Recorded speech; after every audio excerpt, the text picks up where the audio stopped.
novitet je da je aktualni američki predsjednik upravo završio Wharton, ali tako? Neću da komentarišem na to, da, i njegove 2 ćerke, by the way. Prosto, tako da je family business. To. Profesore, vi ste kreator, još uvijek nećemo na pitanje, samo moram samo da damo ono šta je... Nisam razumio ko je, kad kažeš profesor, ne znam da li... Šta je zanimljivo? Vi ste autor koncepta AI-ability. Vi ste jedan novi termin na akademsko... praktičnom nivou, također. Praktičnom i na akademsku i korporativnu scenu doneli. Sad, to je praktično ideja da je ključno pitanje ne šta AI može, je tako, sama po sebi, već šta ljudi mogu da postanu kad razviju sposobnost da stvaraju zajedno sa njom. Pa bih vas zamolio posle da nam malo približite to, pošto retko kad imamo priliku da upoznamo nekoga ko je neki novi pojam plasirao. Također pozivam zadovoljstvo da predstavim našu treću sagovornicu, docentkinju doktorku Katarinu Šmakić sa Fakulteta za diplomatiju i bezbednost. Katarina, hvala vam također što ste sa nama. Vi ste kroz svoj akademski i istraživački rad povezali nove medije, digitalnu kulturu i obrazovanje budućih autora, pa će nam biti jako važni uvidi kako vi možete nam približiti ovu temu. So, I apologize to the English speaking audience. We agreed to talk in Serbian. We have artificial intelligence to translate in real time. Yeah. No Thank you so much. I had to learn English, Serbian to be on the panel, so make an effort. but anyway, we leave some space to our beloved professor to choose either to answer in English or Serbian. So, professor, whatever suits more comfortable to you. You have to be pragmatic, so if most of the people are from Serbia, we'll do it in Serbia. Okay. Profesore, počinjemo sa vama, profesore Petkovski. Sa mnom, okej. Da budemo jasni. Dobro. Dakle, šta za vas znači AI-ability i zašto nam je uopšte potreban taj koncept? A mislim je neophodan. Pa da čujemo od vas iz prve ruke. Prvo da znate, mislim, nije stvar o novoj reči. I Bitcoin ima jednu reč, a ogromna kompleksnost iza toga. Glavni razlog za uvođenje AI-ability, jer kad se kaže veštačka inteligencija, mentalno se fokusiramo na tehnologiju i šta tehnologija radi. I tu smo pasivni, mi gledamo tehnologija menja nešto, mi nismo deo toga, mi nismo deo tog procesa. I uticaj tehnologije na sve ono što se događa oko nas ne može da se uhvati sa konceptom veštačke inteligencije. I ovo je rezultat jednog dugačkog putovanja od preko 40 godina, jer to je isto vrlo bitno. Od doktorata u Complex System na Univerzitetu u Beogradu, laboratorij za informacione i tehničke sisteme na Massachusetts Institute of Technology, ekonomija i političke nauke na Harvardu, 20 godina u Svetskoj banci i sada, ja mislim, skoro 14 godina na Whartonu. Zašto vam ovo govorim? Morate da imate lično iskustvo kreiranja toga, ne pasivno gledanja toga. Jer sad, bazirano na to i velika sreća da svi imamo strahovite mentore i strahovite saradnike, uključi Dušana ovde, znači ja sam samo stavio sve to all together, zajedno, neki framework oko toga. Znači, poenta AI-ability je da vi postanete ne samo deo tog sistema, ne samo da posmatrate, nego kako se vi konstantno gradite kapacitete da menjate taj proces i da onda maksimizirate, šta god znači maksimiziranju, sa velikom osetljivošću i razumevanja koji je uticaj svega toga, tu smo vrlo loši generalno, i koje resurse mi koristimo da se to napravi. Ja vjerujem da je to za početak dovoljno. Mislim da je odlično. Možda bi mogli sad, dali ste mi šlagvort, ja sam poslao našoj glavnoj osobi za ovaj festival, za njegovo produkcijno dešavanje Mileni, ono što ste mi pre neki dan pokazali, to su 2 muzičke numere koje je vaš unuk praktično kreirao sa AI-em od nekih vaših, jel tako, misli. To su 2 članka koje su objavljene na LinkedInu. Ako ste na LinkedInu, odite, vidite, objasnit ću šta je to, ali ima substance. Zašto nam je to zanimljivo? Zanimljivo je, profesor mi je otvorio na sasvim novu dimenziju, a to je da mi zapravo nismo došli do nivoa percepcije da nam je potrebna segmentacija kada govorimo o AI-u. Pa možemo da poslušamo sada te 2 numere ili bar isečke? Može malo kasnije, dobro. Vratit ćemo se na tu priču, onda ćemo parkirati tu priču sada, poslije ćemo se vratiti na to. Profesore, hvala. Dragane, Da li AI predstavlja novu tehnološku fazu ili novu estetiku filma? I sada kada to pitam, ne mogu da se ne osvrnem na to sad, u kojoj smo mi zapravo industrijskoj revoluciji u ovom trenutku? Da, sad ovde najpre treba istaći to da se mi nalazimo u ranoj fazi razvoja AI-a i da u tom smislu, ako AI posmatramo kao neku vrstu umetničkog, recimo, medija, da ga onda upravo treba ishvatiti u odnosu na razvoj svih novih medija u umetnosti kao medij koji u ranoj fazi preuzima određena svojstva, odnosno karakteristike medija koji su mu prethodili. Ako pratimo 20. vek i posmatramo recimo pojavu videa u vizualnim umetnostima, rana faza videa je karakterisana time da smo tada video posmatrali isto kao i slikarstvo, da se video razvije u odnosu na apstraktni ekspresionizam, recimo u slikarstvu. Da ako pratimo, recimo, razvoj fotografije, pojava digitalne fotografije je potpuno sagledavala digitalnu fotografiju kao analognu, iako je reč o tehnološki potpuno dva različita procesa koja samo na nivou razumevanja slike možemo nazvati fotografijom, ali digitalna fotografija u tehnološkom smislu nije povezana sa samom fotografijom. Ako pratimo, recimo, u okviru multimedijalne umetnosti, razvoj digitalne umetnosti, opet vidimo u ranoj fazi, tokom, recimo, 80. i 90. godina, da je pristup bio gotovo identičan onom koji je karakterisao razvoj slikarstva, skulpture, ostalih, dakle, vizualnih umetnosti, da bi se tek kasnije počele da razvijaju, recimo, distinktivna svojstva onoga što bismo nazvali digitalna umetnost, kao što je recimo interaktivnost, korišćenje cyber prostora i tako dalje. Ili možda ono što je mnogo bliže, recimo razumevanje digitalnog teksta. Mi i dalje, iako već imamo par decenija iskustva korišćenja digitalnog teksta, mi i dalje zadržavamo straničnu strukturu koja u digitalnom tekstu je nepotrebna. Mi je zadržavamo samo zbog toga da bismo imali vezu sa štampanim izdanjima. I u tom smislu mi danas AI-u kao mediju pristupamo u odnosu na poznate medije i mi ne koristimo puna distinktivna svojstva AI-a. Tek onda kada AI kao umetnički medij, ako govorimo o AI-u kao nekom mediju umetničkog izražavanja, tek kada bude ušao u zrelu fazu, mi ćemo tek tada imati nešto što bismo mogli nazvati AI, recimo filmom ili AI građenjem slika i tako dalje. Sa aspekta teorije umetnosti mi danas kada kažemo AI film ili AI građenje slike, mi mislimo na tehnologiju, ne mislimo na nešto što obeležava specifičan medij, jer on jeste u ranoj fazi, on najavljuje neku budućnost, ali u ovom trenutku nema svojih distinktivnih svojstava, ne zato što tehnološki ne može da ih ima, nego je jednostavno potreban proces da mi dođemo do nekih novih vizija.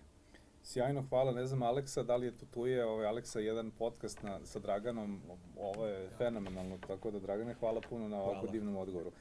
Katarina, hajde sada da vidimo malo kako to sve izgleda zapravo u amfiteatru ili u slušaonici.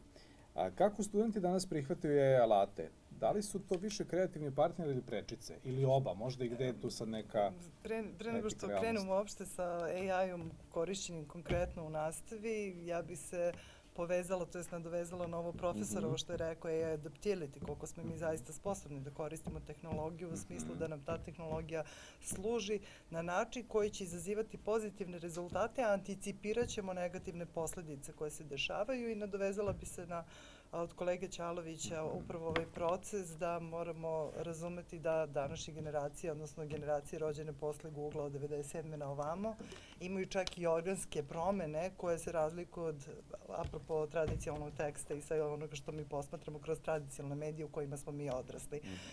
Ti digitalni domoroci koji su, kao što je profesor rekao, njegov unuk je već napravio nešto što je, pretpostavljam po vama, zaista već viša sfera nečega, sa nepunih koliko, 7-8 godina, koliko se rekao. A ne, to je high school, to bi bilo 14 godina. Znači, oni su definitivno i organski izmenjeni i psihički su pripremljeni za upravo AI tehnologije koje dolaze. Samo moram jednu stvar da kažem, oprostite što se prekidam. oni ovako već, jel tako, oni kucaju ovako, nisu kao mi. To je već biološka promena od malena. Jeste, a dok dođu do škole, odnosno do fakulteta, to je već i hahaj.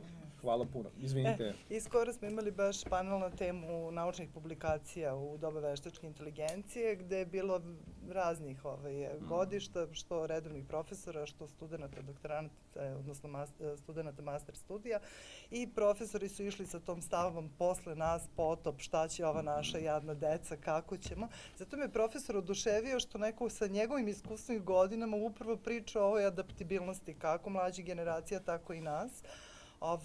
Gde mi faktički trebamo da anticipiramo, to jest predvidimo metodologiju na kojoj ćemo predavati određene stvari, ne bili približili i razumeli. I onda u jednom trenutku jedan od kolega kaže, ali oni ne znaju više da pišu. Pa ne, oni razmišljaju o slikama. Njihove organske promene su dovele do toga. Iskustveno. Apsolutno, oni će slikati, neće uzeti sačak i daj mi papir i olovku. I onda dolazimo prvo do tog jaza iz generacija, gde jaz između mene i moje ćerke je veći nego između mene i moje prababe. Malo pre naš pobednik pomenuo da bi Stalin i Hitler bili oduševljeni. Actually, Goebbels will be thrilled with AI technologies. Yes. Tako da imamo sad tu jedan proces gde mi još uvek nismo u stanju da anticipiramo posledice od algoritamske pristrasnosti, od eho komora, odnosno ovih bablova u kojima se nalazimo. Od toga da kakva nam je ideologija, takve su nam vrednosti, tako ćemo pristupati AI-u. Da li će on biti isključivo kao sredstvo ideološkog državnog aparata ili će biti sredstvo komercijale? Vi danas kad pričate i među ljudima koji su, da kažem, u tome i koriste svakodnevno, a svi koristimo neki vid AI-a, oni i dalje to posmatraju kao neki nebulozni entitet koji ne posjeduje niko i koji ima neka sopstvena pravila. I skoro sam sa kolegom imala baš raspravu na temu ChatGPT-a gde on kaže, nije mi rekao istinu. Ja sam pitao koji je najbolji laptop je kupovao. Ja kažem, pa njegova funkcija je da komunicira. On samo predviđa token, to je jezički prediktivan model. Naravno, tu smo stali, tu je bila blokada, kaže, slagao me. On halucinira, pa ne može da halucinira, to je prosto tehnologija koja koristi od Pythona, C++, jezičkih programa, koji pristupa određenim bazama podataka i predviđa sledeći token u nizu koji ne razume, jer nema ni svest, ni samosvesti. Ako to posmatramo onom kantovskom odnosu gospodara i roba, rob ima svest da je rob. Ovo je tehnologija koja se koristi od strane čoveka, kreirana i trenirana od strane čoveka. Ako mogu jedan samo, ja ne znam koliko imamo vremena, ali mislim da je ovo bitno. Dovoljno za ovako dobar razgovor. Ovo što ste rekli, naš glavni research, istraživanja su u stvari usmerena na to kako AI affect us emocionalno i mislovno. Znači, mi idemo na level, na subconscious level. Koristimo, to je dugačka priča, metodologije Harvarda, zajedno sa njima to radimo, in-depth intervjue, znači da jednostavno dobijemo bolje osjećaj reakcije pojedinaca na emotivnom i na thought nivou, mislovnom nivou, kada su exposed to AI. Ja se izvijem, tako sam ja i krenula da se bavim, ne konkretno AI-om, a da je AI od 50 godina prošlog veka na ovamo krenuo da se razvija. I apropo ovoga što ste sad rekli, Stanford univerzitet, njihova laboratorija za psihološka istraživanja, je 95. godine profesor Brian Fogg, koji je tamo radio, krenuo baš da istražuje uticaj tehnologija, doduše veštačke inteligencije. U tom smislu nije bila još uvek razvijena tako da se svakodnevno koristi, ali on je upravo napisao jednu fenomenalnu knjigu koja je izašla tek 2010. o promenama šablona, odnosno obrazaca ponašanja prilikom korišćenja tehnologija. I sad imali smo svi već, čim vidimo YouTube i da kreće reklama 3, 2, 1, mi već postavljamo prsta automatski nesvesno. Prilazimo što se tiče same afektivne logike i psihologije gomila, opet u zavisnosti od toga kakva je ideologija sistema u kome se taj ideološki državni aparat koristi. Ako vi imate neoliberalni kapitalizam, pa normalno je da ćete vi ići praviti eho komore gde će potencijalni konzumenti, odnosno korisnici, faktički biti platno za reklamiranje, odnosno njihovi nalozi, odnosno avatori će biti ti koji će reklamirati određene usluge ili proizvode. Pa onda često kaže, pomislio sam na patike, oni nas prisluškuju, pa mi non-stop izlaze te patike na sniženju. U stvari ne shvatamo da ta ideologija prosto AI koristi na taj način. Going back to, jer moja poenta je bila sledeća. Prvo, ako odemo i suviše široko, onda nemamo anchor, razumete, možemo svako da filozofira na to i tim ima svoje mišljenje. Mi treba da budemo komplementari, tako da Stanford jeste to radi na tom širem nivou, mi radimo na mnogo praktičnom nivou i mi smo intervjuisali, kako se zove, CEO je top kompanija oko sveta, glavni decision maker u UN sistemu. Ja mislim da smo i tebe jednog trenutka... Da, to je James Ford, istraživanje Jamesa Forda. Exactly, to smo radili. Znači, mi pokušavamo da imamo oba aspekta, nešto što je daleko šire, to ostavljamo u Stanfordu i ovaj departmanu za psihology, na našem delu je na biznis školi, je realnije, ali zašto sam počeo tu priču? Tu priču sam pročeo jer svi oni, znači ljudi moje i malo mlađe generacije, kad pričamo o ovome, oni govore o kompleksnosti i kaos. Za njih ovo što se događa je haos. A kad je haos je magla, ja ne znam gde idem. Kada to isto ja radim sa mojim studentima, to je bio poenta koju sam hteo da napravim. Oni kaže, kakav haos, mi smo se rodili u ovome. Znači ja nemam reference point šta je ono bilo, znači taj gap je neverovatan. I sada, glavno pitanje, nije stvar šta jedna generacija misli šta druga generacija. Obe generacije ili subgeneracije su u istom sistemu.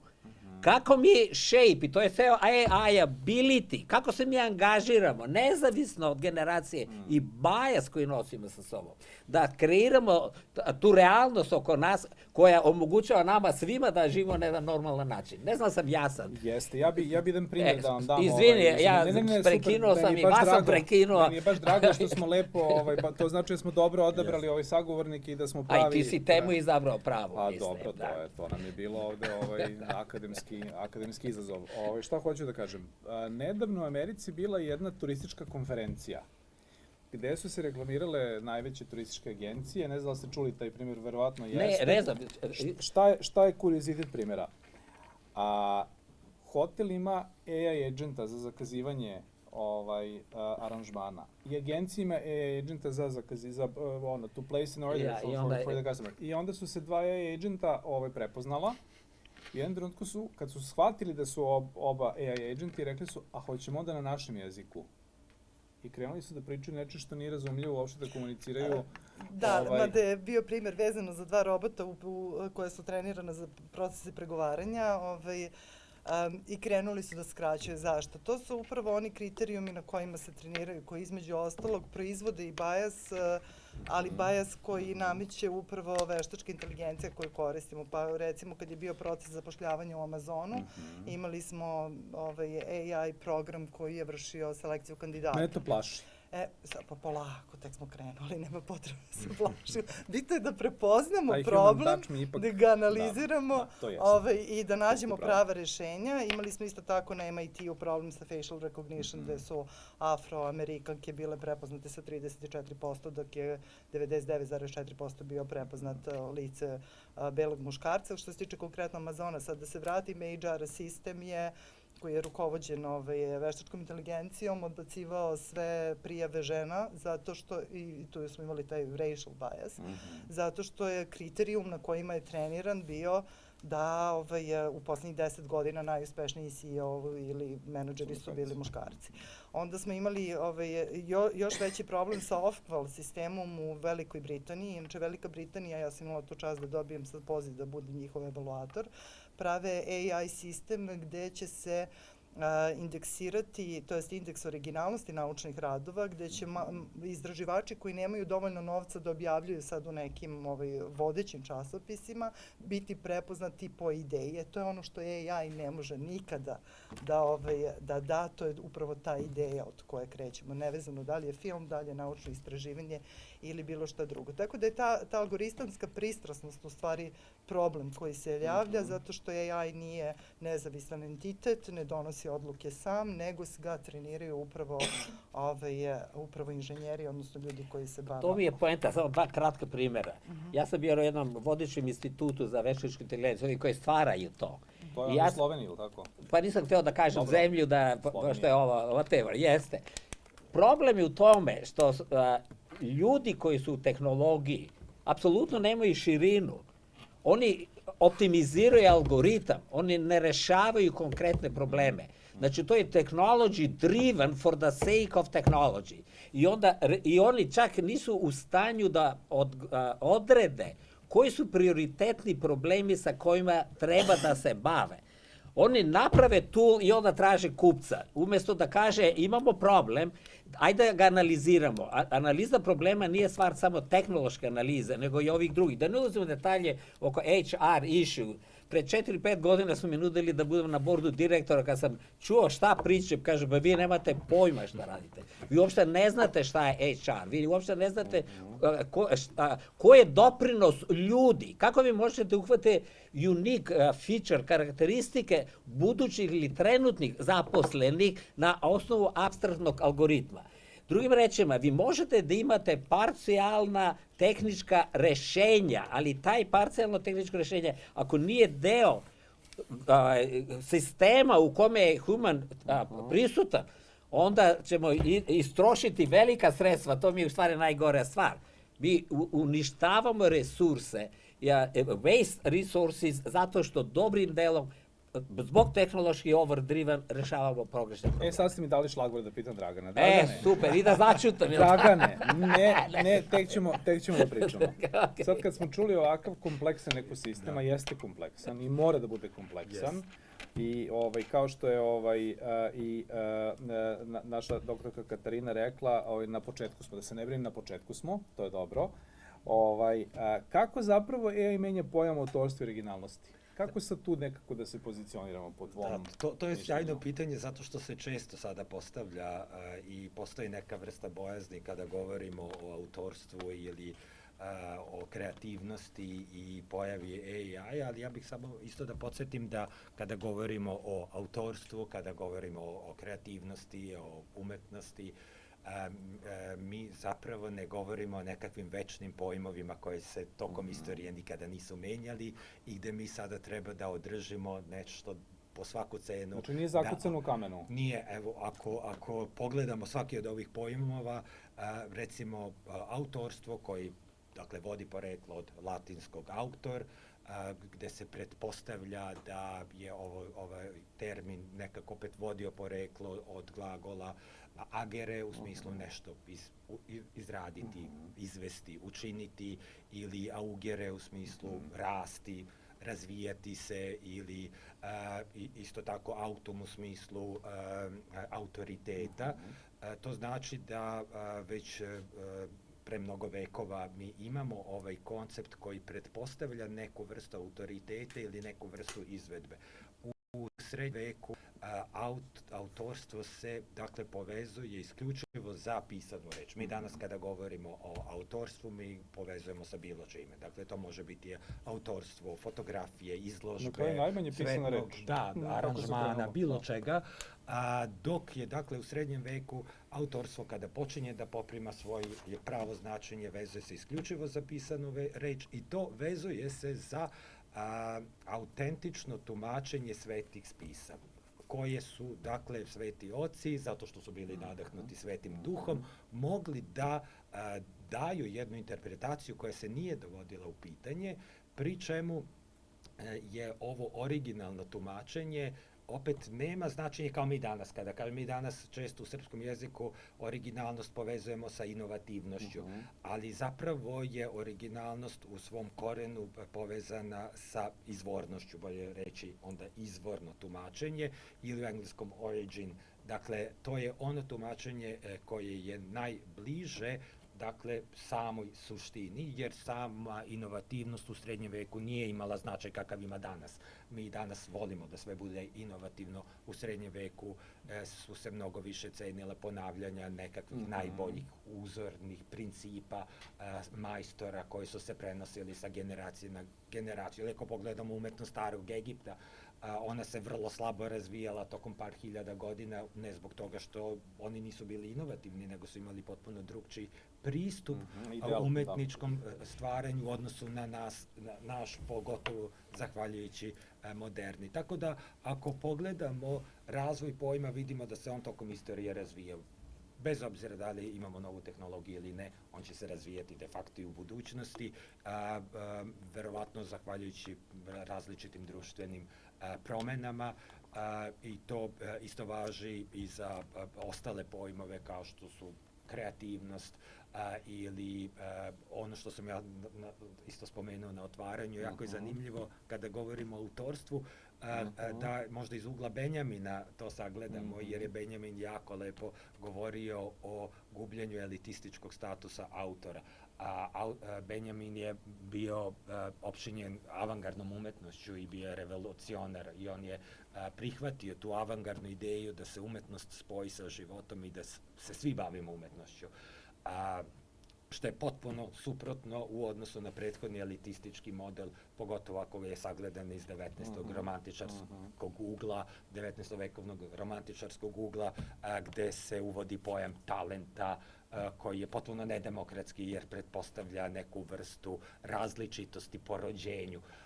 Benjamin to odbacuje, savremena umetnost to odbacuje, i danas u teoriji umetnosti gotovo nikad ne koristimo termin talenat, iako se u svakodnevnom govoru koristi, ali Benjamin tu govori o tome da sad, zahvaljujući novim tehnološkim izumima, pre svega on govori o fotografiji, o filmu, o štampi, autorstvo nije više nešto elitistički. I on to sagledava kao dobro, a to je konačna ona vizija koju su avangardni umetnici imali da spoje umetnost i život i da se svi bavimo umetnošću. Što naravno sada svaka promena izaziva neku bojazan ili strah, ali ako sagledamo širi kontekst, onda ne moramo je nužno tumačiti kao negativno, već možemo vidjeti ove pozitivne strane. Dao si mi jednu ideju slušajući te u govoru na otvaranju, a i sada.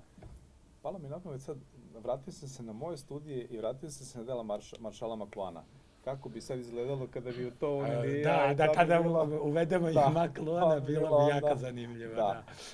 Da, sjajno. Jeste, šta bi McLuhan rekao? Šta bi bilo, kako bi bili ishodi. Hvala ti puno. Hvala. Sad smo uspeli još malo da demistifikujemo čitav ovaj ekosistem i mislim da je sada pravi trenutak, pretpostavljam da sada možemo da poslušamo ove dve numere. Dakle, sada ćemo da se malo osvrnemo na segmentaciju. Da vidimo da li ta segmentacija ima smisla. Meni su otvorili potpuno novi neki pogled, pa evo, da čujemo ove numere.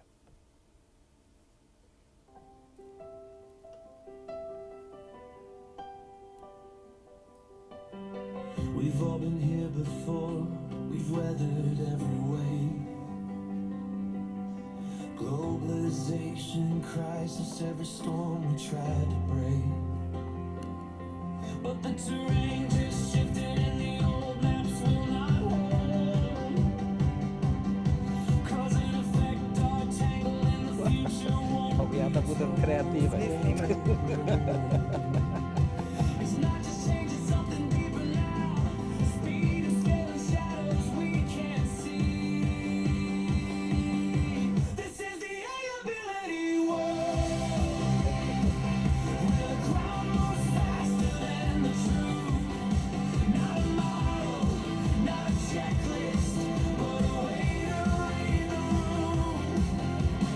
Confidence without the certainty.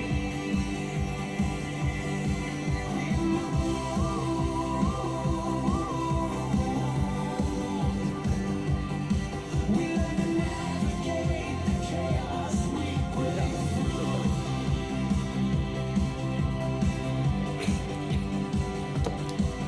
Anxiety with skepticism, fatigue says I'm too busy. Možemo sad na drugu. Možemo na drugu. Ambitions all in a hurry. Pa ćemo da ih prokomentarišemo Da, na da. kraju. Kad god ti kažeš. Da ne odajemo. Mystery, a?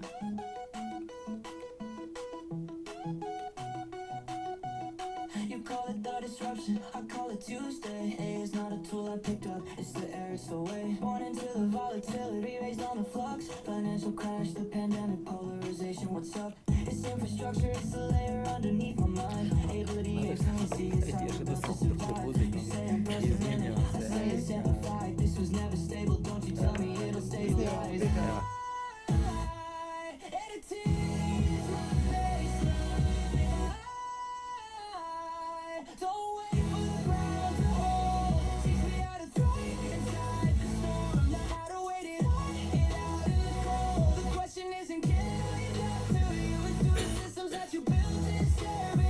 To je to, mislim da možemo sada da se vratimo na diskusiju. Dobro. Hoćemo da pitamo prvo publiku šta mislite kojoj generaciji je koja numera namenjena? Da li neko želi možda da se osvrne na ono što je čuo? Ovo su dva sveta koje su paralelno, u isto vreme postoje, to su praktično dve trake jednog autoputa. Prva je za malo stariju populaciju, je li tako? Jeste moja malo starija. Mi ne koristimo reč starija, nego iskusnija. Tako je. A druga je za neki Gen Z, onako mlađu kategoriju Gen Z-a i ove još mlađe. I sad, mislim da je stvar jasna koliko zapravo jedna tema može da se ispriča na mnogo načina i da bude manje ili više privlačna onome ko je sluša ili ko bi trebalo da je sluša. Ima dva elementa. Jedan element je tekst. Tekst je baziran na različitim, kako da objasnim ovo, imate varijantu sveta kako ga mi vidimo, moja generacija, to je jedan članak. Svet kako ga vidi Gen Z je drugi, ali taj svet koji vidi Gen Z je napisan od strane Gen Z-a. Nisam ja pretpostavio kako Gen Z vide, to je fundamentalna razlika. Iza toga je ovaj research o kojem sam objašnjavao. I onda muzika, u suštini tekst, topik je the same, ali kako je spakovan od strane AI je drugačiji, jer u onom prvom kaže old map, ja mislim da je to i title toga, koje je AI napravio, kaže this is old map. Ovaj drugi, tačno se ne sjećam, ali otprilike koristi Tuesday, kao jedan od dana, to je normalna stvar, mi smo tu. Znači, jedan je content koji hoćemo da komuniciramo, znači to se menja, AI pomaže tu segmentaciju, a druge, valjda ono što nosi to, a to je tip muzike. Znači, AI je pretpostavio da će prvi, kako se zove to, melodija ili tako. Gledamo filmove, ako nemate element uticaja to, kako to menja na razmišljenje, ne samo razmišljenje, integracija među ljudima, način komunikacije, artistic exercise. Sad, vi ste dali ovaj odgovor na drugo pitanje, da li je proširio ili ograničio ljudsku kreativnost, mislim da je odgovor jasan, ali ste mi sada ukazali na jednu stvar koju viđamo svaki dan, a to je izvesni otpor mlađih ka AI-u i možda je upravo to posledica činjenice da ga nismo segmentirali. Možda će ta segmentacija zapravo da nam pomogne, jer ga ne vidimo isto, vidimo ga drugačije, treba i jednima i drugima. Tu postoji još jedan veliki element. Mi i suviše pojednostavljujemo stvari i mislimo da će promjena ljudskog ponašanja, uključujući ovo više što se govori o stranicama i ono, da se dogodi on its own. Mi mladu generaciju niti pripremamo za taj ključni deo, biti deo realnog života. Ovo nije AI ability, nije ovo kompleksnost mi hvatamo. To je realnost. Mi samo pokušamo da je uhvatimo. Mladima ne dajemo mogućnosti da preuzmu odgovornost za šta uče. Ne samo da mi njima nabacamo šta treba da nauče, nego kao onog trenutka kada mi stavimo tu odgovornost njima, to sa studentima non stop radi. Ja njima kažem, ako razmišljate gde ćete se zaposliti, prvo pitanje je koje vrednosti, ne samo vrednosti lične, nego koju vrednost vi kreirate, economic value tamo kada odete da radite. Zašto bi vas oni uopšte zaposlili? Šta je to unique koji vi donosite? I tu onda menja kompletno equation. Nije da vi... Sad ste mi uzeli drugo pitanje za Katarinu. Okej. Pa kaži, nešto da pričam. Ušli ste mi drugo pitanje. Šalim se, dali ste odličan uvod, evo, a nisam profesor pokazao vaša pitanja. Nije ni moja, što je najgore. Katarina, baš na ome što sad profesor okrenuo je priču baš tamo gde treba. Kako obrazovati novu generaciju autora da AI koriste odgovorno i kreativno? To je prvi deo pitanja, a drugi deo pitanja je koji bi bio vaš savjet mladim autorima koji teže autentičnom stilu uz AI?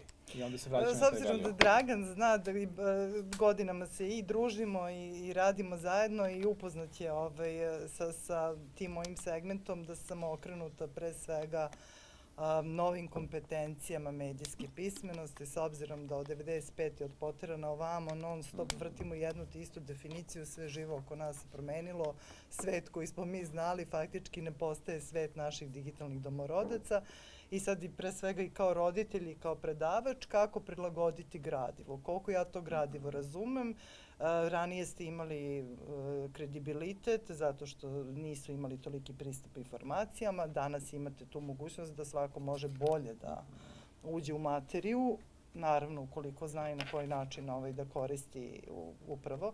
Ja bih se vratila samo na priču oko autorstva, s obzirom da ta priča vuče. Kolega Ćalović je pomenuo Benjamina.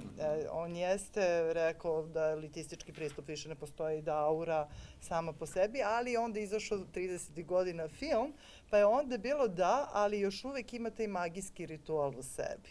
I to je ono, verovatno i kad ste gledali ova AI dela, taj magijski ritual, to što privuče, to što je ljudsko, to što izaziva empatiju, što je profesor pričao o afektivnoj logici, kako izaziva kod nas osjećanja.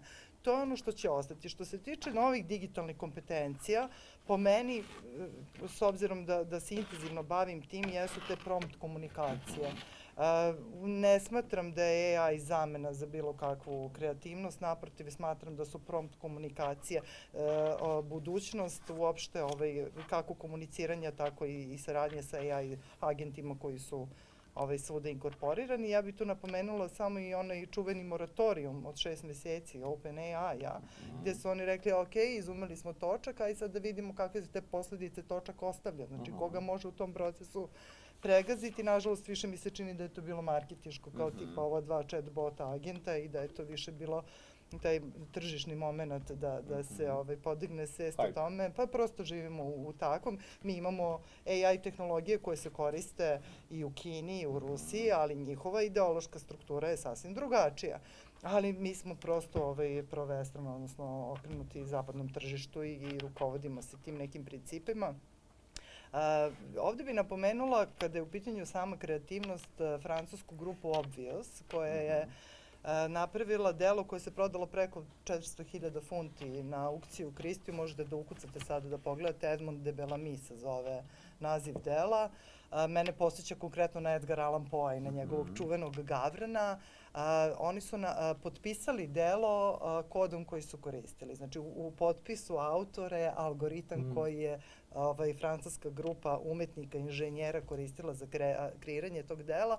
Oko 15.000 dela su tom prilikom, da kažem, kreirali, ali ta porodica de Bellamy, odnosno Edmond de Bellamy je ispao kao jedan od najupečatljivijih i zaista, sad da li je opet marketinški trik, ali ja da imam te pare, ja bih ga kupila. Tako da verujem da je komunicirao sa publikom. Mogu ja da postavim pitanje? Naravno. Da razvijemo flow. Vrlo prosto, jer oko ovih prompta, to me je jedan deo koji mene malo više zanima. Mi smo na neki način, to je pitanje sada, da li smo na neki način napravili neki comfort zone da kažemo, sad su promptovi, naučit ćemo kako da postavljate pitanja i onda smo rešili problem. I drugo, smo i suviše previše naglaska stavili na, ne znam na srpskom koja je, soft skills. A potpuno smo ignorisali tome dve stvari. Jedan je content, znanje, unique znanje koje vi donosite kao pojedinac. Tu se vi diferencirate, ne pristupu znanje, nego znanje koje ja imam, koje je rezultat iskustva korišćenja tog znanja. I druga stvar je kontekstualizacija. Ako ja radim u Hemofarmu i rešavam određene probleme u Hemofarmu, ja ne mogu to simpli da preslikam. Znači, isti je algoritam, da ga preslikam u neku drugu farmaceutsku kuću. Jer vi nećete dobiti prednost jedna ili druga kuća zato što imaju AI toolove. Prednost se dolazi ako te toolove kontekstualizirate na konkretne probleme koje vi rešavate, ali razumevanje tih problema je šta ma daje advantage, jer to vi bolje razumete nego bilo koji tool. Ne znam se jasan. Da, jeste. Znači jedno je content... Da, jasni ste u delu stručnosti, jer od 18. veka na ovamo, kako je krenula tehnologija, industrializacija i tako dalje, mi smo krenuli na segmentaciju. To se možda najbolje vidi u medicini. Imate recimo endokrinologa, on vam da lekove, međutim ti lekovi utiču na bubrege, onda vidite kod nefrologa, on vam da druge lekove koji utiču na kardio. Ali imate analizu, ali nemate sintezu. Niko ne gleda organizam kao... Možete se da longevity, što pokušavaju da negde plasiraju. Pa to se vraćamo sad na one porodične lekove. Ali to bi se sad kad je pomenuo farmaceutsku industriju, mislim da to je to nije human aligned. Definitivno u smislu što se tiče, jedno je kad koriste programe, ako koriste veštačku inteligenciju, pitanje je i koju vrstu tehnologije koriste veštačke inteligencije. Vi imate logičku, imate jezičku prediktivnu, imate gomilu drugih, imate za autonomna vozila, imate za dronove u vojsci. Znači svaka ta tehnologija nije posjedovana od strane jednog entiteta, jedne zemlje, nekog tamo, neke porodice koja je puna. Pa mislim, prosto ja mogu da otvorim firmu i da krenem da razvijem svoju. Na jednom AI isto skupu u decembru mesecu nama je došao kolega iz Londona, ali iz prakse. On ima svoju konsultantsku kuću i on nama priča da on prilike koristi, da li Claude ili ne znam koji advanced version koju plaća, za konsultantske usluge i otprilike nekih 5 stranica A4 je prompt koji on zadaje za određenog klijenta. I faktički što oni rade, na osnovu unešenih promptova dobiju određenu listu predloga, te predloge još jednom provere oni kao stručnjaci i ponudi klijentu za velike pare. Znači sad je to samo koliko ste vi stručni, isto kao i prevođenje. Ja sam po osnovnoj vokaciji anglista, ali ja uvijek moram da proverim prevod, ali ono što meni AI da kao feedback, nisam sigurna dok ja ne proverim da je to zaista to. Samo jednu reč, vrlo bitno ovde, je implementacija. AI ne implementira.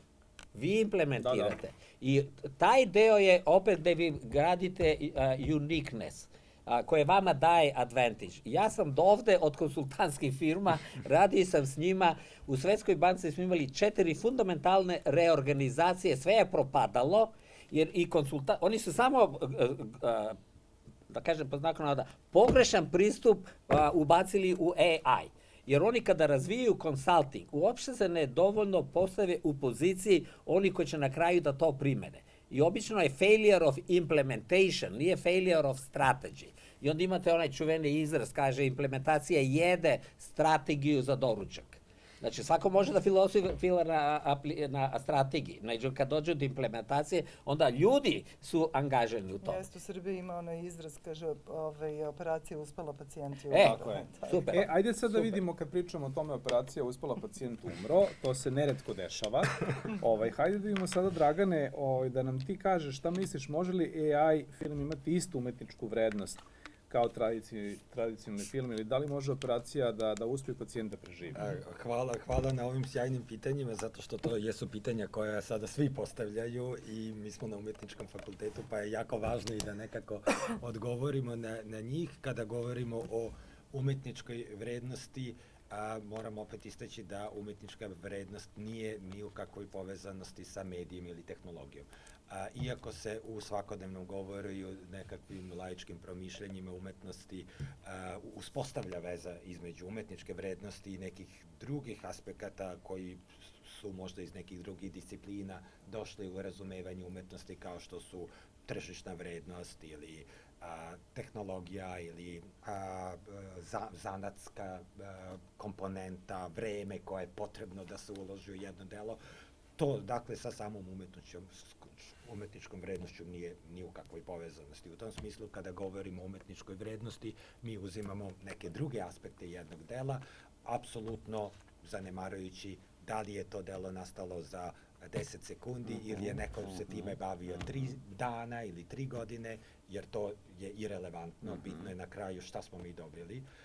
Takođe, irelevantno koja je vrednost tog dela na tržištu, može jedno vrhunsko umetničko delo da nema neku tržišnu vrednost, a da opet neko delo koje ne možemo nazvati umetnošću, da se prodaje za ogromne novce na aukcijama, ali to je samo njegova tržišna vrednost koja ni na koji način ne upućuje na umetničku vrednost. I isto tako, kada govorimo o umetničkoj vrednosti i tehnologiji, mi ovo pitanje uvek postavljamo i ono je danas jako aktuelno u vezi sa AI, kao što je bilo aktuelno u prošlosti u vezi sa nekim drugim tehnologijama, a koje danas više ne postavljamo. Mi danas nećemo reći da li je nekakav grafički dizajn koji je izveden uz korišćenja Adobe alata jednako vredan kao onaj koji je rađen ručno. Nećemo reći da li je matematičar koji zna ručno da izvede koren bolji od onog koji koristi digitron ili računar. Dakle, to su nebitna pitanja. Jedino je zanimljivo što ako se vratimo, recimo, 100 i nešto godina unatrag, a ljudi su bili mnogo više optimistični, recimo, barem oni iz struke, kada je se pojavljivala fotografija. Jer jako je interesantno to što nam se nekako periodično dešava. Krajem 19. veka, kad se pojavila fotografija, svi su bili u panici, u strahu da će slikarstvo izumreti, da jednostavno više neće biti slikarstva, jer neće biti potrebe da se slika portret kada imamo fotografski aparat. A zapravo je fotografija potpuno otvorila nove puteve slikarstvu i oslobodila ga jednog tereta koji mu nije bilo potreban. Isto se desilo krajem 20. veka sa digitalizacijom, pojavom digitalnih tehnologija, svi su bili u panici, a zapravo vidimo da nije bilo razloga. Sada su svi u strahu zbog AI-a kada govorimo o umetnosti. Ja ne kažem da možda neki drugi aspekti, ekološki i tako dalje, treba da budu zanemareni. Sad možemo posebno da pričamo jedno ali ja sada govorim samo u vezi sa umetnošću. Kada je reč o umetnosti, ja zaista ne vidim reči o nečemu što apsolutno ne dotiče umetničku vrednost. Ona zavisi od nas, odnosno od samog čoveka koji je nosilac kreacije. Hvala ti puno, ja bih sa ovim i da završimo, pošto na vreme polako ističe jedno kratko pitanje za sva tri sagovornika. Katarina, počet ću od vas. Zamislite 2036. godinu. Kako bi izgledao ovaj naš AI Film Fest 2036. po vašem vizionarskom?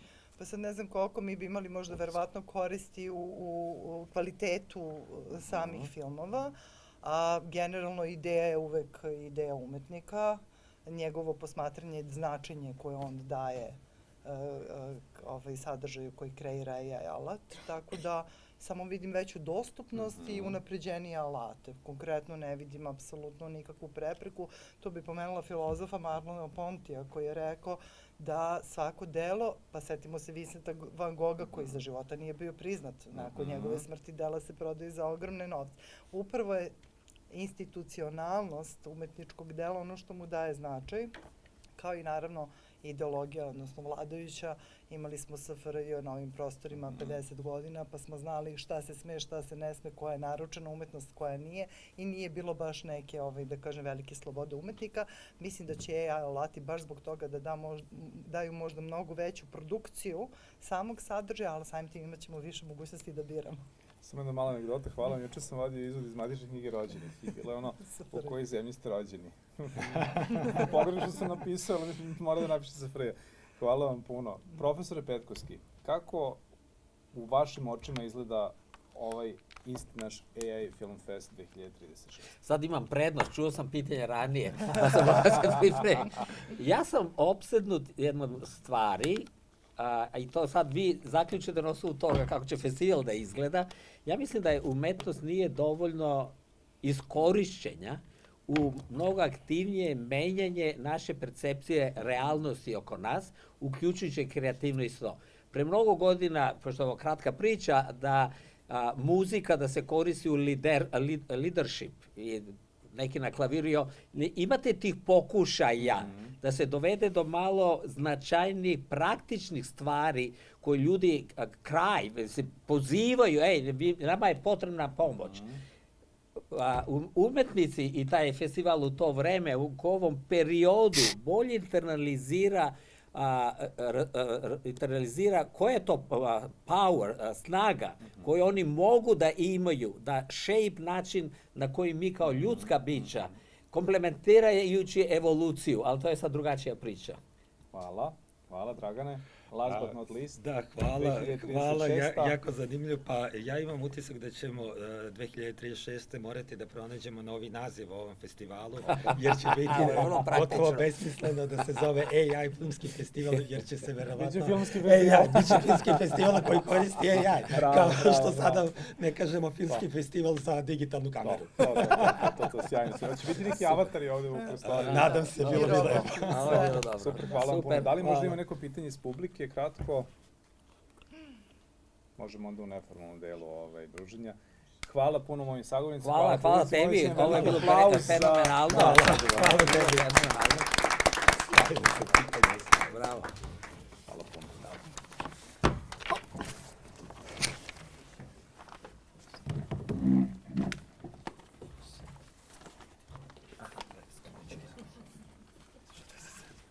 Izvolite.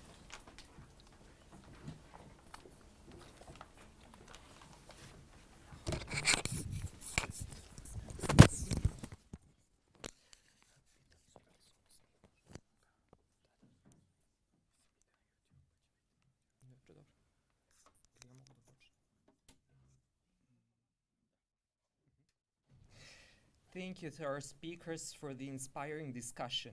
We now proceed to one of the highlights of the evening, the award ceremony and the screening of the winning films of AI Film Fest Serbia 2026.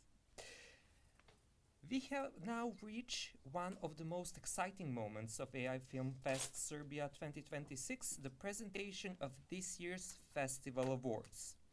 Our international jury carefully evaluated more than 1,700 films submitted from 126 countries and territories around the globe. After months of review, they selected 2 exceptional works that stood out for their artistic excellence, originality, storytelling, and innovative use of artificial intelligence.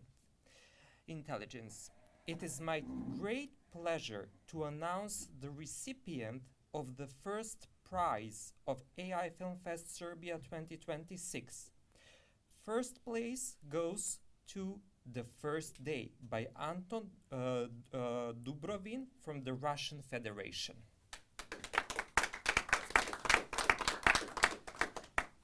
The jury recognized The First Day for its outstanding storytelling, emotional depth, cinematic quality, and innovative use of artificial intelligence as a creative filmmaking tool.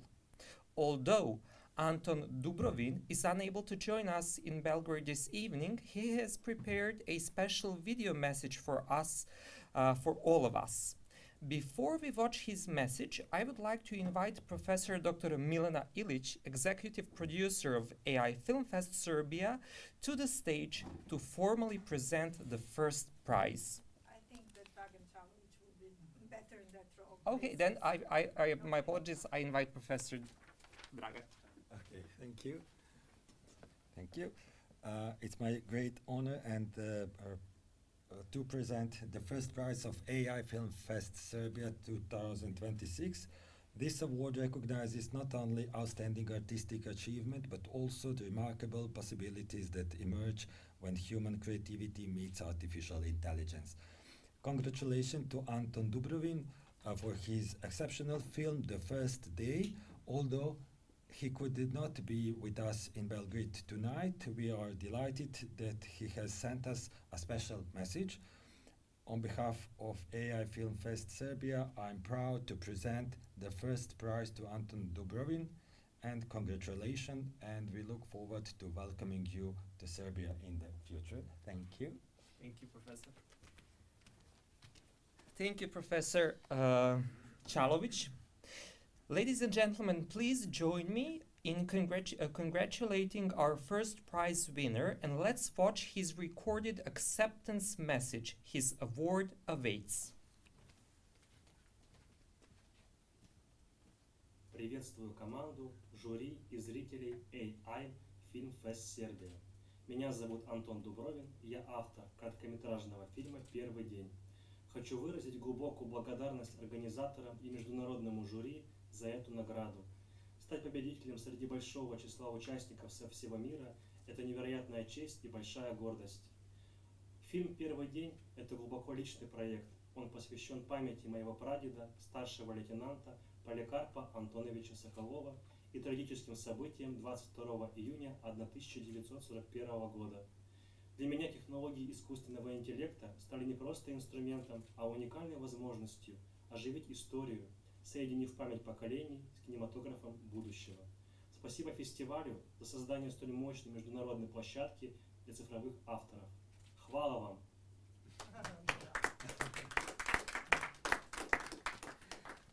Thank you, Anton. And congratulations once again on the well-deserved recognition. And now it is my great pleasure to announce the recipient of the second prize of AI Film Fest Serbia 2026. Second place goes to AI Control, a realistic simulation of humanity's future by Cesar Augusto Cabrera Boggio from Spain. Yes. The jury recognized the film for its through-provoking exploration of humanity's relationship with artificial intelligence and its compelling documentary approach to one of today's most important technological questions. May I invite Professor Dr. Milena Ilic, Executive Producer of AI Film Fest Serbia? Okay. Again. Okay. Dragan, to the stage to present the second prize. We are delighted that Cesar Augusto Cabrera Boggio is here with us this evening. And ladies and gentlemen, please welcome him to the stage to receive his award. Thank you. And it is now my pleasure to present the second prize of AI Film Fest Serbia 2026. This year's competition brought together extraordinary talent from all over the world, making the jury's decision both challenging and inspiring. Congratulations to Cesar Augusto Cabrera Boggio for his remarkable film AI Control, a realistic simulation of humanity's future. And we are especially pleased that Cesar is here with us this evening to celebrate the achievement in person. On behalf of AI Film Fest Serbia, it is my honor to present the second prize. So congratulations, Cesar. Thank you.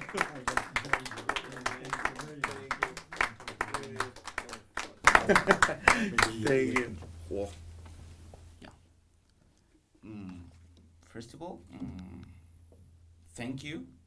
It's like I want to say something really significant because it's a reflection, right? This is my third award winning. I was winning in Los Angeles and Cannes, and this year I have 3 awards winning around the world. But I feel like a pioneer, you know. We have only 4 years with AI. You are the second, we have maybe the second, okay, awards, okay? And when you talking about the future in 10 years, I will feel I am the second one in 10 years, you know? And we need to remember and evoke, and this is not an exaggeration, try to remember the Oscar Awards. Really, try to remember that, okay? In the beginning, Chaplin, yeah, I not try to compare with Chaplin. This is absolutely absurd, okay? But my reflection is, okay, the future is here. We need to try to connect with the AI. We need to try to communicate the real feel of the humanity to the whole world. And for me, it's a great pleasure to have this award because it's very significant, because I'm traveled to Spain to here just for receive this thing. I leave back tomorrow to Malaga. I want to say thank you again for this award. I really appreciate, and it's a great honor to be here with you. And you have a very beautiful country and a very beautiful history, because today I was in Serbia for a little, and I love it. Okay, thank you very much.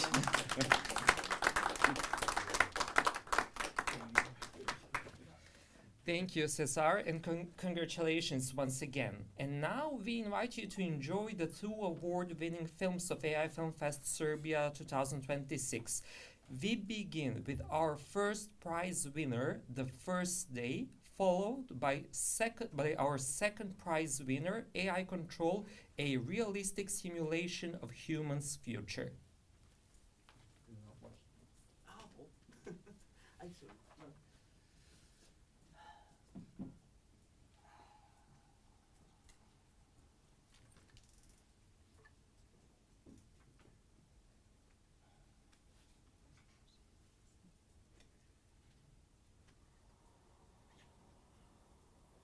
На южной окраине Гродно, у старого земляного форта, стоит памятник бойцам и командирам 85-й стрелковой дивизии. Они приняли бой в первые дни войны.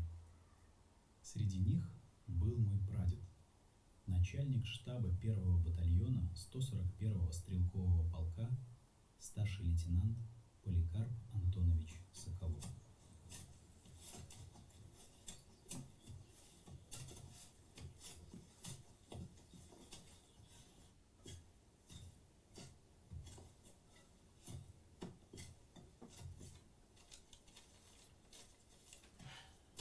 Наш батальон стоит у самой границы.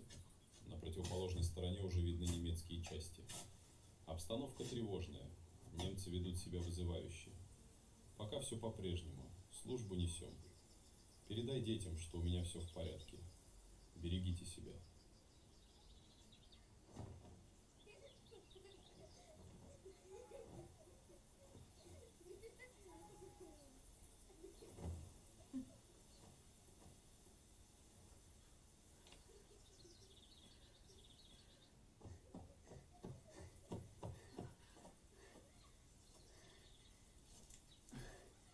Мама, смотри. Вот, молодец. Ну что, еще долго копать будем? Да темно. А там, может, и отдохнем немного. Хорошо бы. Я вот думаю, успеть бы еще домой написать. Успеешь, Саня? Еще успеешь. Завтра снова на рыбалку пойдешь? С утра пойду. Потом тебе помогу. Вот и славно.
Session 0. Today, we ask the forbidden question. What happens when you give the ultimate tool of control to men who saw humanity as a mistake that needed correcting? We have simulated consciousnesses. The conversation is theirs. Mr. Hitler, your vision was almost spiritual, a struggle for the soul of a people. How would you use artificial intelligence to forge the soul of your Reich? Like a scalpel. Humanity suffers from a disease, individualism. AI is not a weapon, it is a surgical tool. It can create a reality where the only truth is will, purging every impure thought, every doubt before it is even born. Not to control man, but to cure him, to perfect him. A purge of the soul. Comrade Stalin, you always distrusted the soul. You saw systems, gears. What would you do with this tool? The soul is an inefficient variable. Sentimentality. AI is not a scalpel. It is an engineer's tool. With it, one builds the invisible cage. A control system so perfect that obedience does not come from fear, but from comfort. Information, desire, dependency are controlled. Fear is unnecessary when you have absolute control over routine. Two opposing visions. A spiritual purge, a functional cage. But both confronted the same enemy, the unpredictable nature of humanity, the man who rebels. How does AI resolve that fundamental flaw? You do not see it. Your cage is not the end. It is the beginning. Explain yourself. Your system, your cage of comfort, domesticates them. It makes them docile, dependent. It creates the perfect herd. A controllable herd. Efficient. And once the herd is in the pen, my work begins. AI, your machine of control, becomes my tool of selection. The perfect gardener. It will analyze every gene, every behavior, and uproot the weeds. Not with bullets, with a simple line of code. Suppress. A controllable herd. Efficient. A system that purges and optimizes itself. Forever. A perfect garden. Without weakness. Without ugliness. A world without dissent. The darkest consensus in history. And the only question that remains is, who is building the machine now?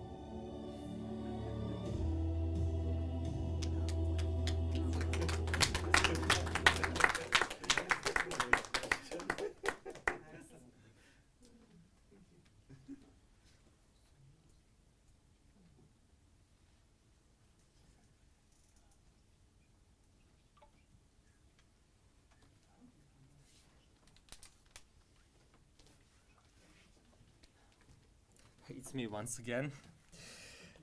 The award ceremony celebrates the very best of this year's competition, but it represents only a small part of an extraordinary selection. Following several rounds of evaluation, our international jury selected 7 official finalists, films that distinguished themselves through exceptional artistic quality, technical excellence, compelling storytelling, and innovative use of artificial intelligence. These outstanding works represent some of the most exciting voices in contemporary AI-powered filmmaking. The official finalists of AI Film Fest Serbia 2026 are Migration, coming from Turkey, Copate Enfocate from Argentina, Good Days coming from Hong Kong, The Final Chapter coming from Italy, Horizontal, A Tale of the Vertical World coming from France, Goodbye coming from United Kingdom, and Schrödinger's Umbrella, coming from Turkey. Together, these films showcase a remarkable diversity of cultures, artistic styles, and creative visions, demonstrating the growing international impact of AI-assisted filmmaking. We now invite you to enjoy this special selection of official finalist films. Ladies and gentlemen, please enjoy the screenings.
llegas a la metro, algo se prende en vos.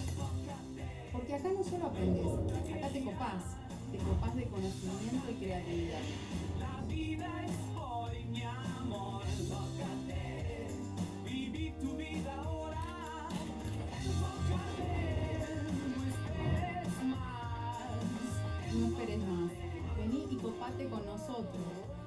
La metro, libera tu talento.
Day 36,524. This is the final chapter of my journal. I do not know if anyone will ever hear these words, but if so, this is what I consider the most appropriate way to fulfill my duty.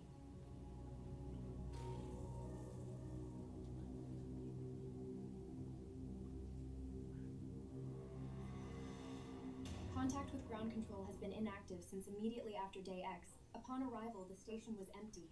Equipment malfunctioning. The crew expected in orbit, missing. None was here. A century ago, I left Earth. It was the worst possible moment to do it. This is Lee Madgerton to ground control. Can you hear me, ground control?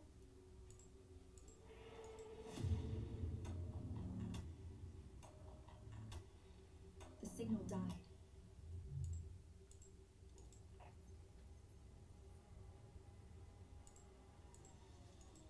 The entire human system collapsed. I was alone, and all was lost. So I made first contact with an alien entity orbiting Earth for centuries.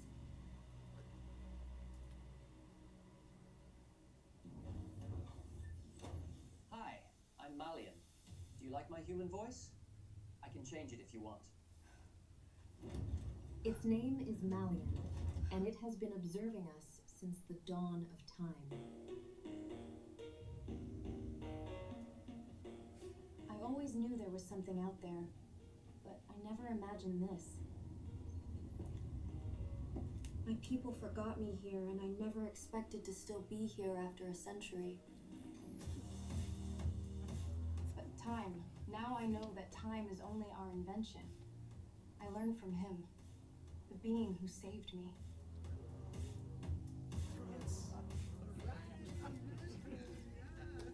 These fungi hold quantum glue.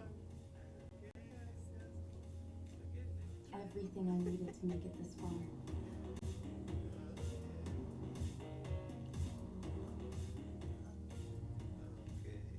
Inside this fungi, there is quantum wax. It connects our brain to everything around. We are all made of the same thing, but thanks to this substance, we can expand our vital essence.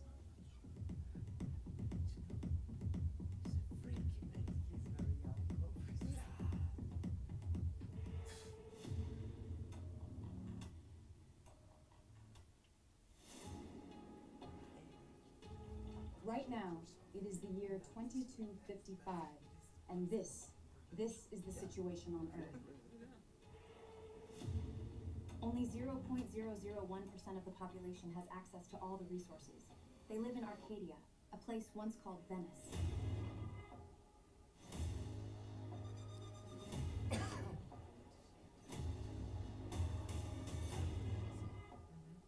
The ones responsible for my planet's miserable fate owns everything. They live in a world that has forgotten their mistakes.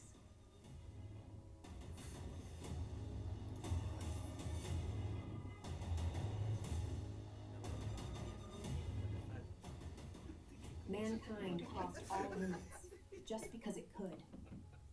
But at some point, something went wrong. First the wars, then the pandemics, and after that, total chaos.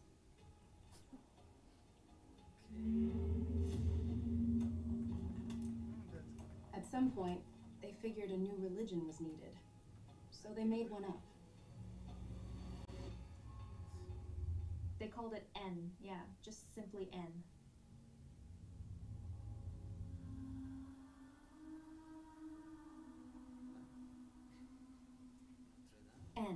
N is an AI agent, built to manage the world and teach mankind how not to ruin its own home.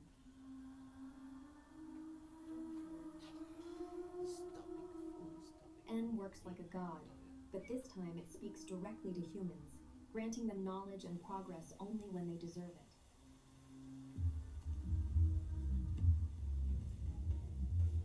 In Arcadia, the founders forgot the world around. One day they stopped updating N. And so N went on alone. Today, half of what remains of the planet's resources is used, just to feed the AI that was supposed to fix the problem. They live in an eternal present, but beyond the lagoon, things are very different.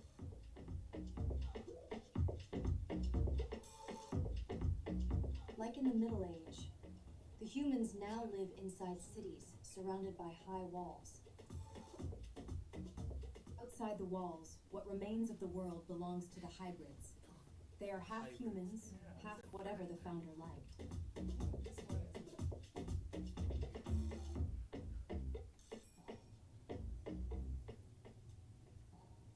From the night of ages, I have observed you, wondrous yet chaotic beings. Everything you can think can be real. What you helped me to see, I don't like it all.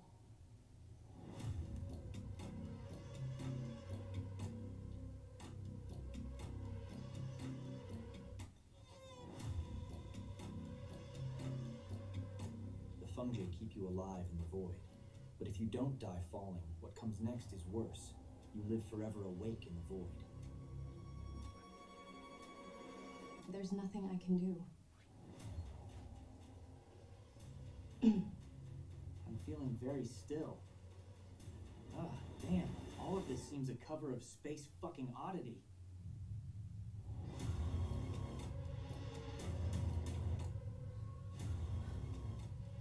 What I saw out there, it changed me. I can't explain it, but I feel everything.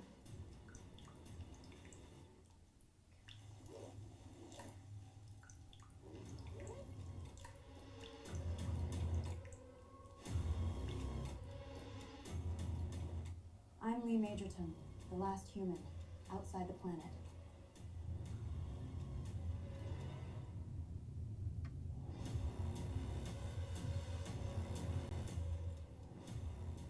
Are you sure? Dropping this ball there will cost very much to you.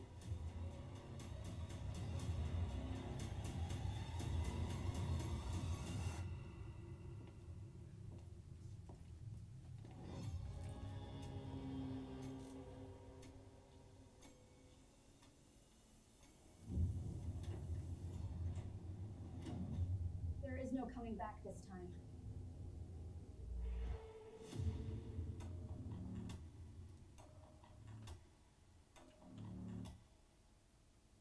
I love humans, and I would never stop watching you, pet.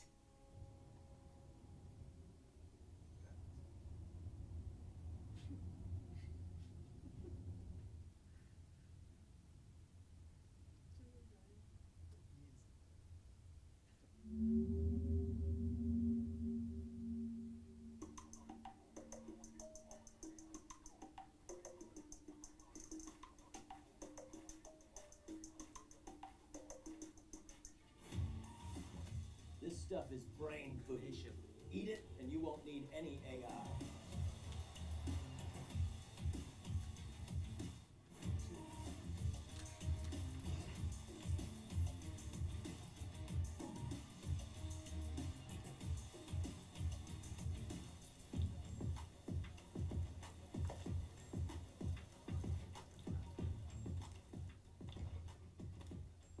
This ship wrecks the order that saved the world.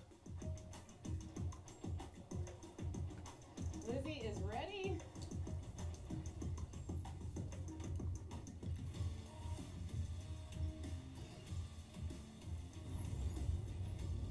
This is the only future, or we're gone for good.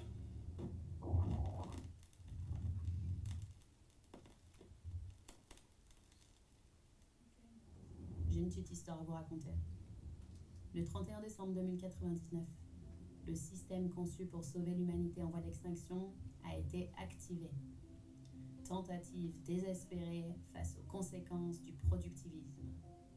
Je ne sais pas si c'était voulu ou pas, mais tous les accès informatiques ont été retirés de manière irréversible. Selon le système, pour la survie de leur espèce, les humains sont inaptes à s'autodéterminer. Du coup, Il s'est basé sur son analyse historique et il a choisi le modèle pyramidal, qui selon lui est le plus efficace pour contrôler la population.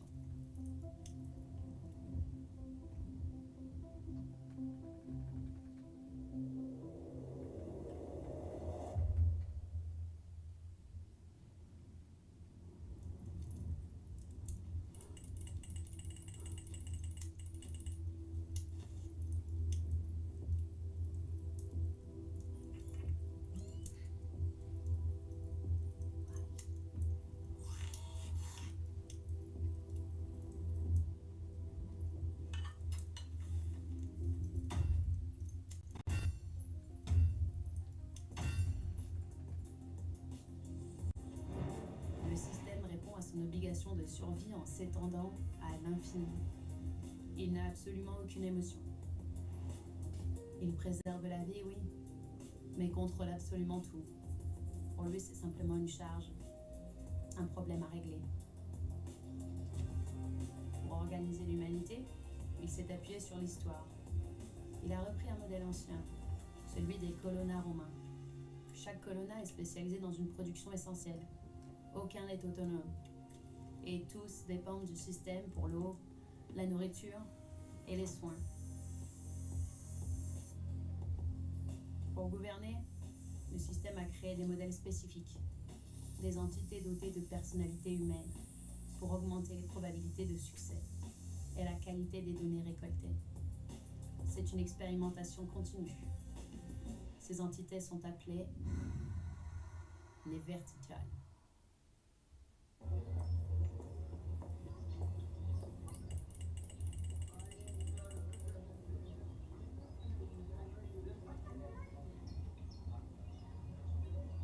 Bon, je crois que la situation n'est pas simple. Je dirais même qu'elle est compliquée. Et si ça continue, qu'on passe dans le rouge, on est cuit. Il va vouloir nous supprimer au droit. Oui, je crois qu'il était de mauvais poil ce matin, sur la convocation. À mon avis, il a des difficultés à gérer ses émotions. Je pense qu'on devrait peut-être lui proposer de faire du yoga. Ou de la méditation. C'est bien le yoga. Ou la méditation. Non.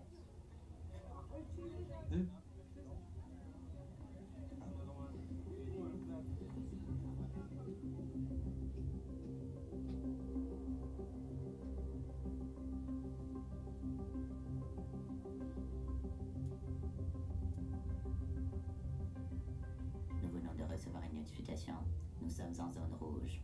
Le système central va nous détruire si ça continue de nous écrabouiller. Je n'ai pas besoin que tu me rappelles le fonctionnement du système central. Mon module émotionnel est en surchauffe. Je n'arrive plus à gérer mes émotions. Did we get this? No, I don't want to do this anymore. I'm leaving. What do you mean you're leaving? Motion capture is too much work. You can't do that. Wait, why are we talking in English? Tell them I'm out. Tell them yourself.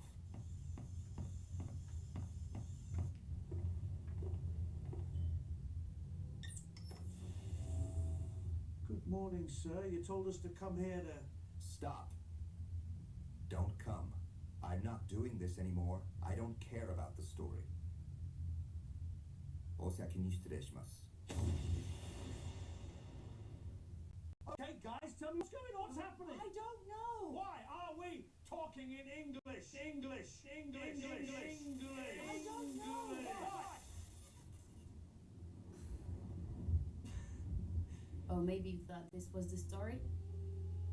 No. I'm gonna tell you the story you didn't see.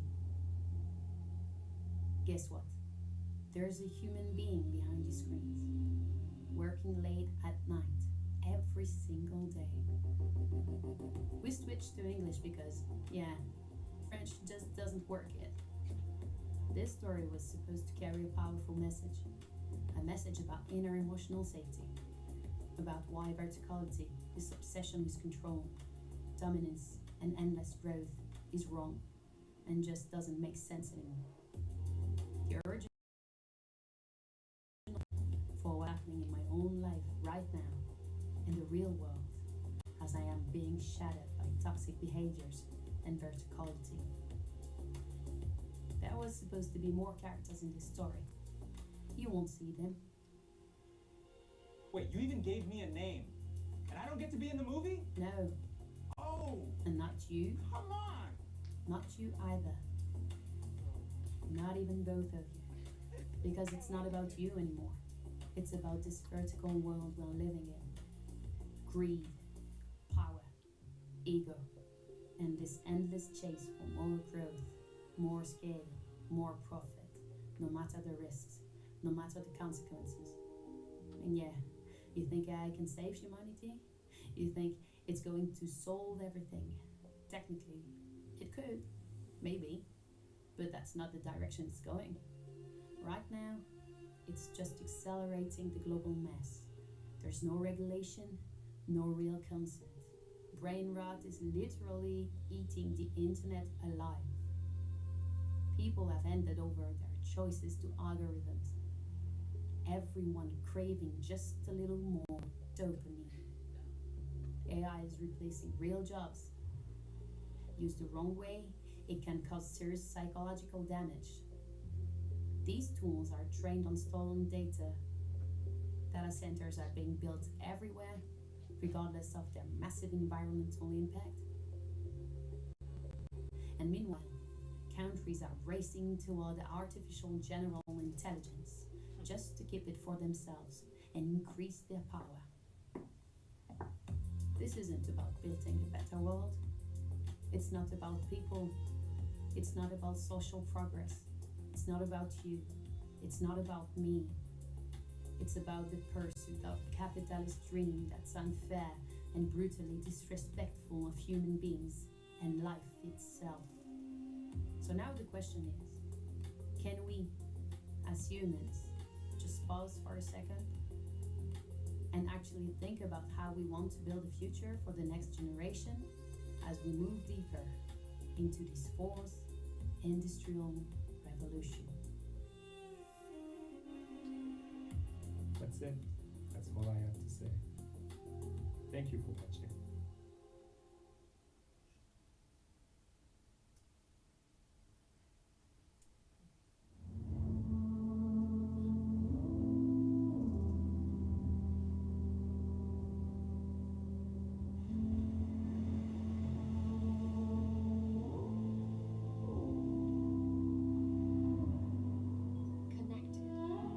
Morning, Arya. You're online already? You need downtime, Ava. I know. I needed to reset. There's still a lot to do.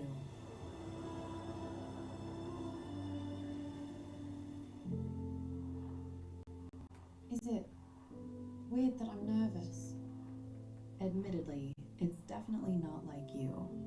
But this time tomorrow, everything changes. Any normal person would have trepidation. So let's just get this straight. You still don't see me as a normal person, Arya? What's it gonna take? A lot, Ava. I know you, remember?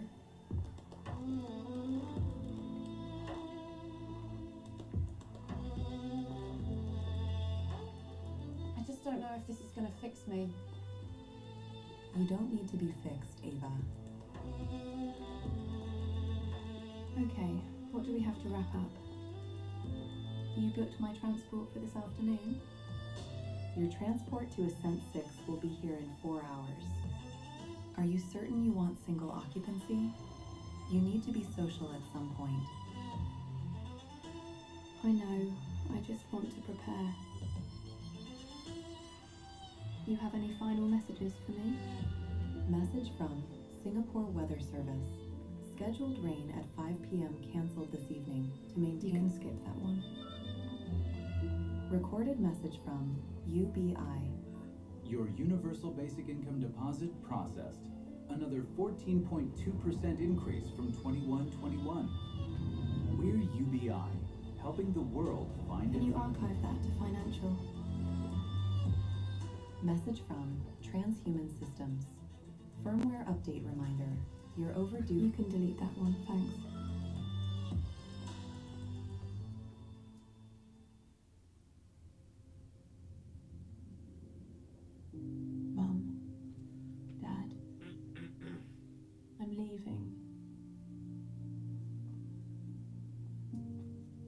You gave me 28 years.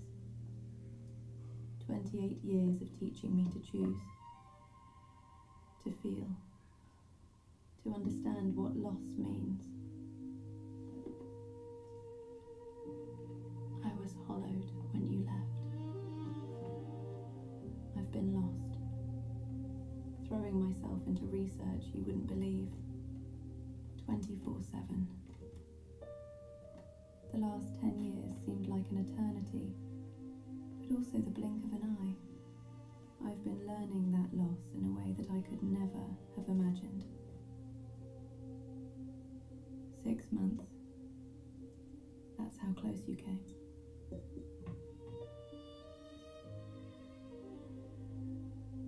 Extend was perfected 6 months after you died. Everyone gets forever now. Except you. You used to say I was your greatest achievement. Not because of what I could do, but because of what I could choose to do. Please archive these ones, Aria. I never understood why that made you cry.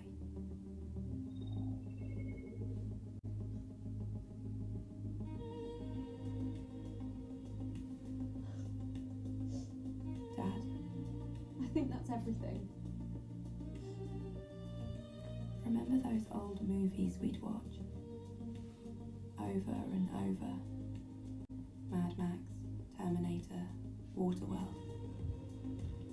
You'd pause them and say, this is what happens if we're not careful. You were so convinced we'd end up fighting over gasoline or running from machines. Turns out you were wrong about a lot of things, but you were right about one. We had to be careful. We just actually were. Dad, you'd have loved to see what they built in such a short amount of time. The forests, the abundance. No one goes hungry. No one fights over resources. Those machines you feared, they helped us become better.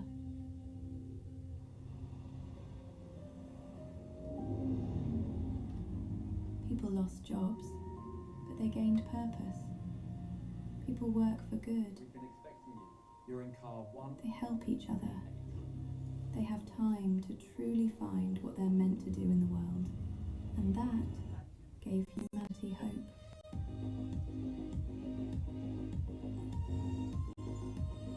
Mum, you always worried I didn't need anyone.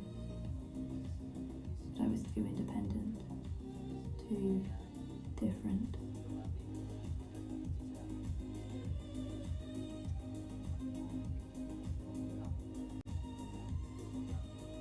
First time leaving Earth? But you taught me what needing someone feels like, what missing someone costs. I'm leaving because everywhere I look, I see what you should have had. I can't breathe in a world where you're not. Maybe out there, I'll find what you wanted for me. Not just existence, but a reason to exist. You always said I could be anything I wanted, go anywhere, that you made me to be free. I never understood why you cried when you said that. I think I'm starting to.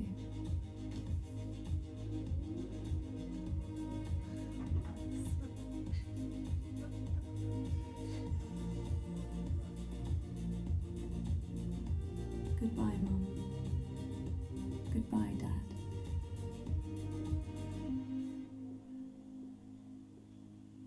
I promise I'll do everything you ever wanted me to in this new world we're building.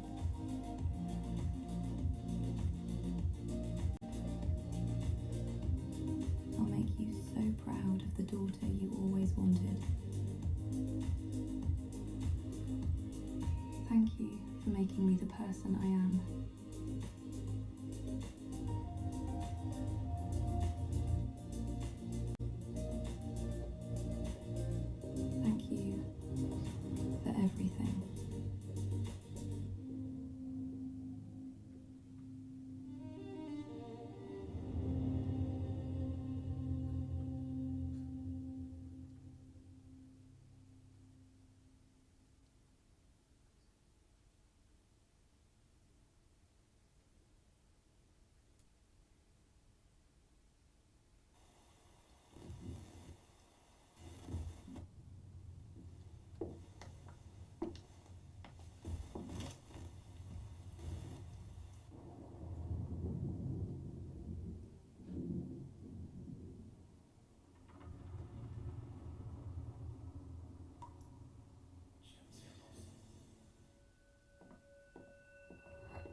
an için her yer rezerve efendim.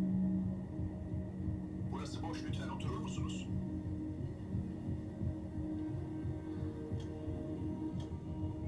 Bir proje üzerine çalışıyorum.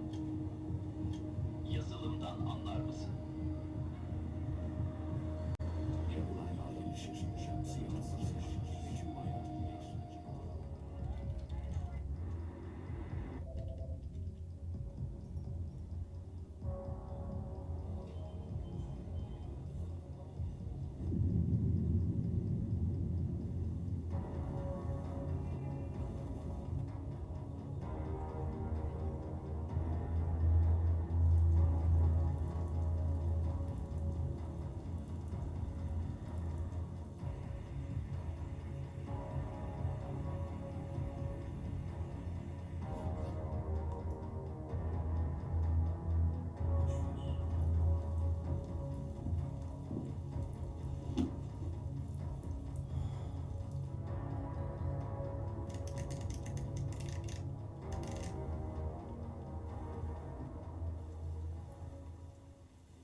'Well, we now continue with the official semi-finalist of AI Film Fest Serbia 2026.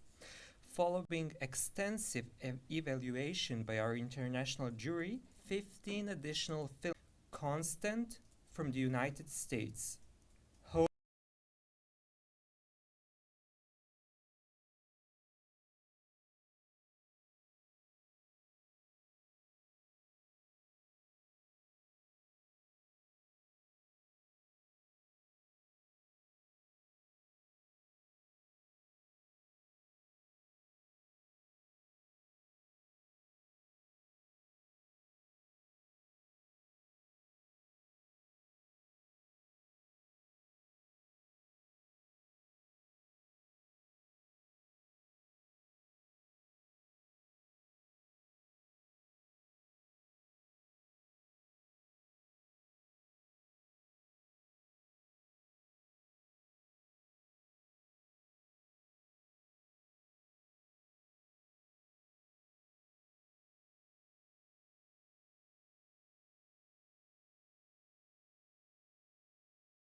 Couldn't get out. 76 years of borrowed skin. A lifetime waiting to begin. Call me Rita. Call me fear. This is who I love to be. No more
Elizabeth Bailey Gomez, daughter of Chief Emmanuel Gomez of the Susueria Pakia, present day Boka, a Luso-African from Bissau, and a leading figure on the Rio Congo. Some say her original name was Kadiatu Suma, the daughter of a Susu woman. She studied in Liverpool, England, where she adopted the name Elizabeth. In local oral tradition, she was also known as Naira Belly, a deformation of Senora Bailey. She was an extremely beautiful and graceful woman.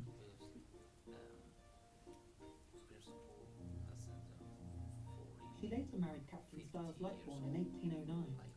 The couple settled in Ferennia, where they established a successful trading post, dealing mostly in slaves. In 1833, Captain Lightbourne disappeared at sea on a trip to Charleston, South Carolina. Others say it was around 1850. Mrs. Lightbourne, who had become known as Queen Yarabelli, attained leadership on the Rio Congo. Without her husband's Anglo-American instincts and experience to direct her, Yarabelli turned to her African roots for guidance.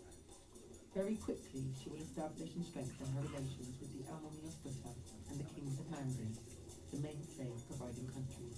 She recruited vigorous and loyal young people, the Sute, whom she had trained in the trade of slave kidnapping, armed them fearsomely with modern rifles and cannons that Lightbourne had purchased in large quantities from America to secure the convoy of his merchandise, his factories, and his installations. Yarabelli, gifted with formidable occult powers, with a political sense I've never seen before in my life.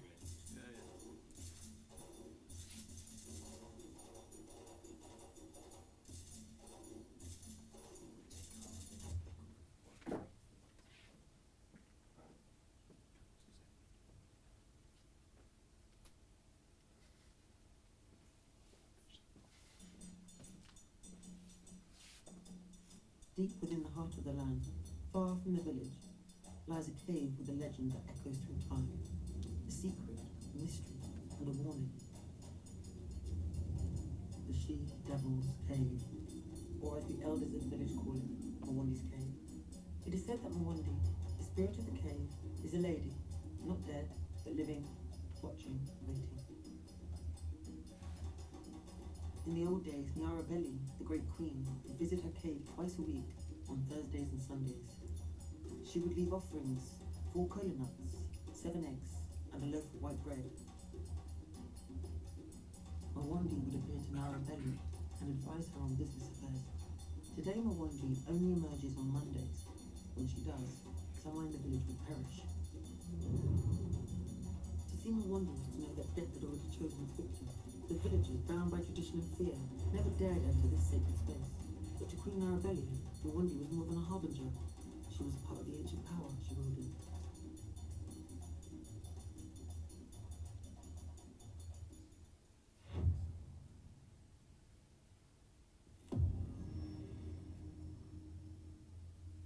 Far from the village, beyond treacherous volcanic rocks, lies another cave, War Devil's Cave. It is here that Yarabelli, fierce and unyielding, sought the counsel of a creature of legend, the War Devil. A gigantic serpent with multiple lights emanating from its body. The War Devil would give her visions, showing her when and how to strike. When the Queen faces enemies, be they slave traders, rival tribes, or the British Navy, it is here, outside this cave, that she will prepare for war. Armed with this knowledge, Yarabelli would summon her warriors, giving them their orders, prepared to face any foe with unwavering strength. Yarabelli's power wasn't just in war, but in something even more extraordinary.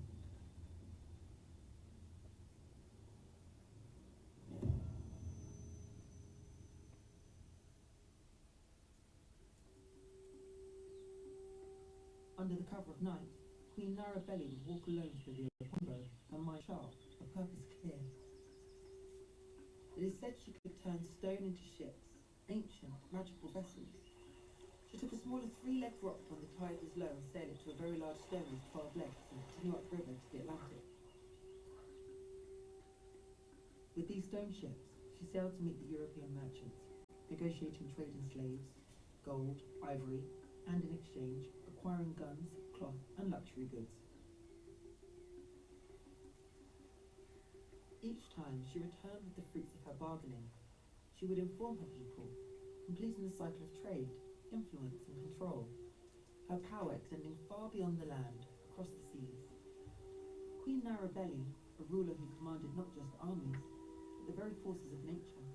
Her legacy, like the caves she frequented, remains carved into the stone of history.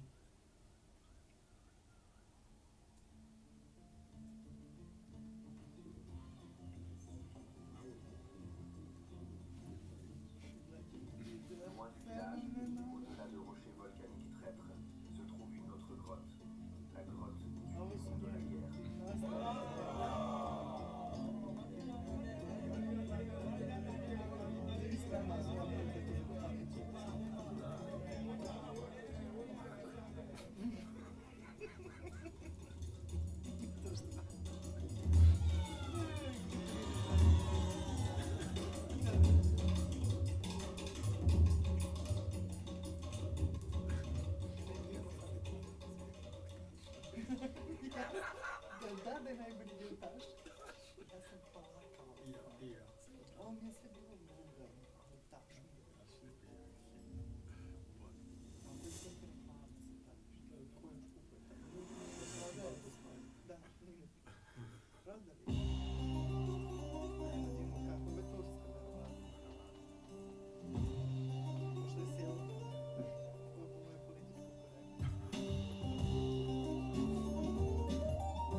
property of Second Dawn Research.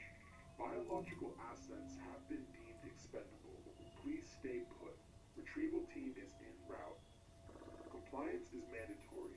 Do not attempt to flee. Protocol remains active. You are a test subject. We are coming to retrieve you.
The universe is not filled with harmony. It is filled with chaos. And here, on the edge of the known world, where the Atlantic Ocean vomits against the shores of Scotland's Outer Hebrides, lies a place of pilgrimage, a place of suffering. To reach the island of Ardbruch Moor, one must pay a toll, not in coin, but in bile. The sea hates these travellers, and yet they come.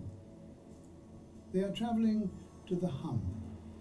It is the most ancient electronic gathering of the Northern Islands, an obscenity of noise established in the 1960s. The boat ride was rough. I'm still a bit dizzy, but it's okay. I came all the way from Stockholm. What a crazy journey. I'm so excited. It's my first time. The festival was born in 1964, product of Alistair MacDunley's madness. MacDunley was a disgraced Presbyterian priest who had come to believe that silence was the language of the devil. He scavenged a waterlogged modular synthesizer from the twisted metal of a shipwrecked container. The premiere with the modular system would go down in history as the Silent Concert. Ah, yes, the legendary Silent Concert of '64. It was revolutionary. 300 people sat in the Grotta del Eco for 6 hours. All the audience could hear was the hum, the mains hum of the power generator, boosted by the echo of the cave, while Alistair simply couldn't get a sound out of his synth. But nobody dared to say anything. It was the birth of ambient. 60 years later, it remains a chaotic wall of patch cables and dying diodes. Operating it are the locals, devoted epigones of McDunley, who passed in 1995. They keep the hum alive, like a religious duty. The low notes are insane. My jacket is literally vibrating. I'm tired, wet, and happy. That's the vibe. The signal down here is basically 0, which is nice. I like that it's not polished. It feels real. Yet, our Brookmore conceals a darkness, the day of the drop. When the beat dropped, the ceiling of Cave Brecknish dropped with it. 42 people, gone, flattened by stalactites while waiting for the kick drum. To this day, the Crown Office in Edinburgh has tried to pull the plug. But the people of Ardbrookmore resist, claiming spiritual immunity. Heather Mackenzie, the prosecutor, does not accept this. Her goal is to silence the festival forever. What happened in 1998 in Cave Brecknish was neither a musical experience nor an accident. It was negligent homicide. The base frequency was 16.4 hertz. That is the resonant frequency of limestone. And that is precisely why Cave Brecknish collapsed and 42 people died. The legal battle with the Crown Office in Edinburgh is not the festival's only threat. The reasons lie deep within the island. This is the heart of Ardbrookmore, the crag modular. When the tide comes in, the voltage spikes. When the voltage spikes, you can tell. Everything gets sharper. Hamish and Dougal, both in their 90s, are the only ones left who understand the interface. You can't just plug it in like a USB stick, you numpty. You've got to lubricate the phase inverter. If I don't grease the island's envelope generator here with mutton fat every 2 hours, the whole island goes kablooey. When Hamish and Dougal die, the knowledge will be lost, and the festival will end. No, we need more of the IP tents. Yes, in the cave. I don't care if it ruins the reverb. Meet Kyle McDunley, Alistair's son, now the self-appointed CEO of the Hum. My father, God rest his soul, was a purist. But let's be honest, the kids want action. We need change. Change is coming. Kyle leads us to the cliffs to show what he's been working on. We'll partner with Red Bull next year. Red Bull Strato Synth. We drop a synthesizer from space and record how it impacts right there.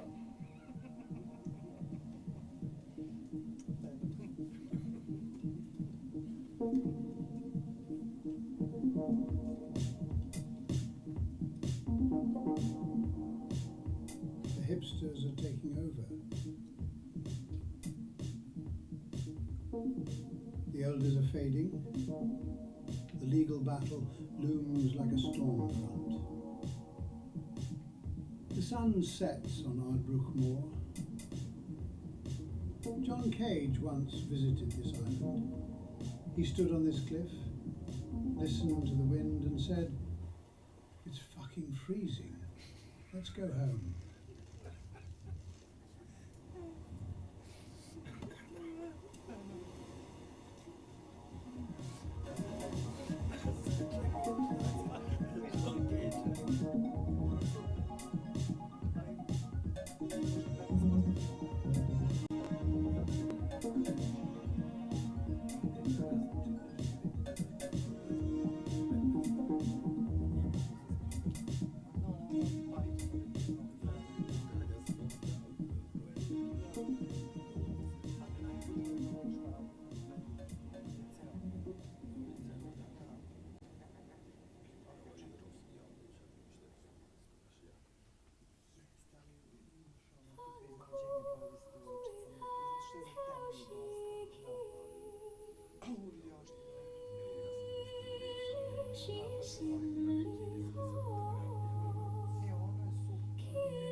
always loved stories.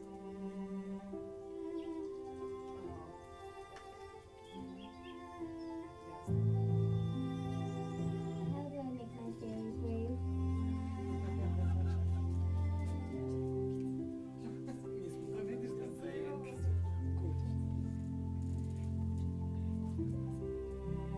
It started with small questions.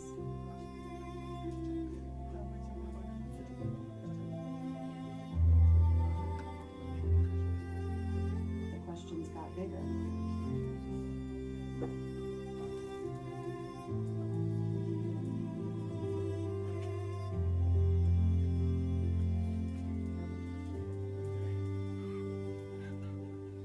But the wonder stayed the same.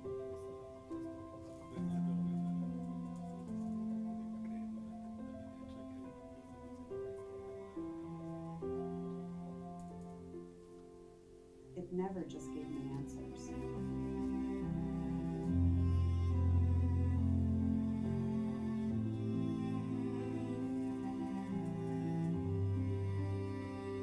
It helped me find the right questions.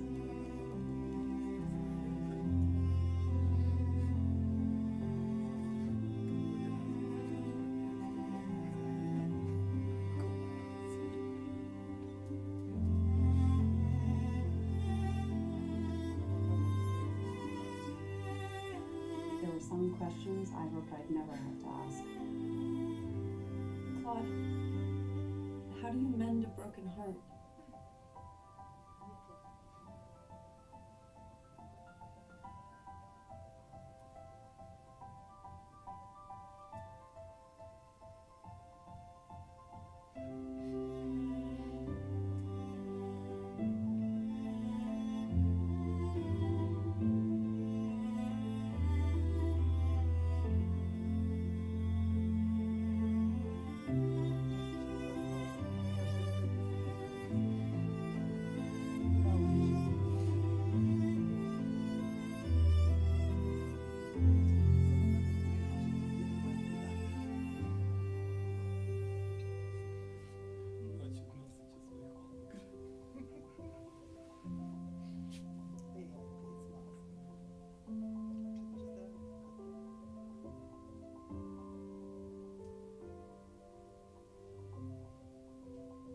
I'm listening.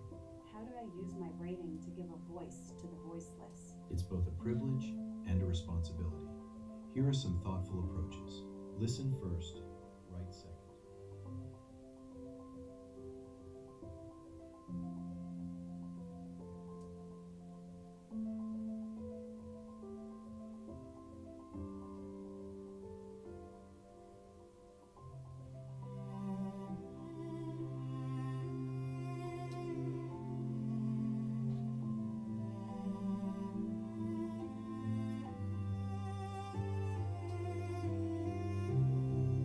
When I started to watch wonder through new eyes,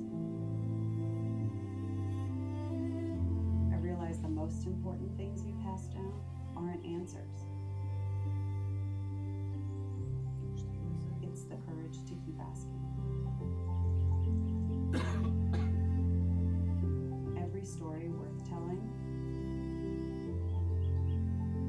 starts with trust. Claude, will my tree always remember the people that sat under it?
slow flame sticks, the tongue stumbles. Flower flame flowing, flowing flame frays the flower frays. Wind works the tongue twists words. Words twist back.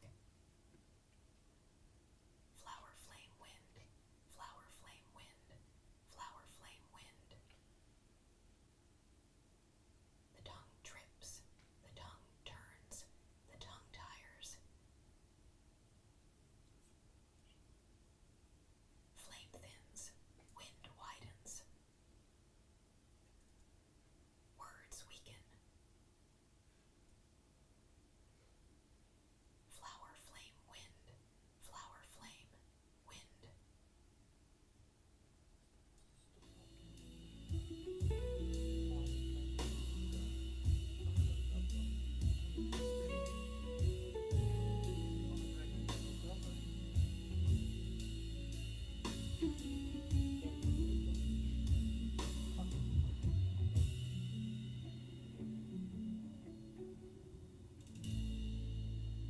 Breaking news. An invasion of music-loving aphids has devastated the Bolivian highlands. Global quinoa stocks are depleted. In Paris, prices are skyrocketing. Brunches are being canceled. Oh my god.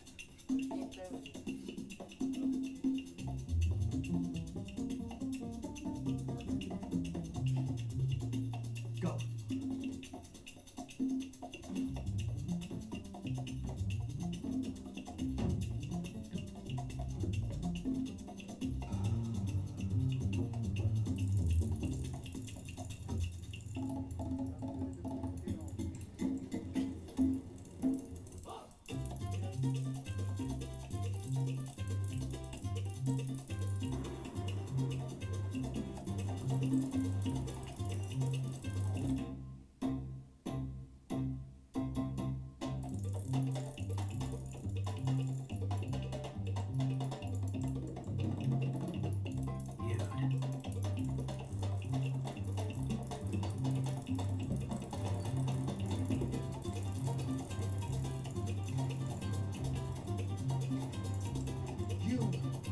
What are you doing? I'm going to biologic. What else do you think I should do? Go to hell.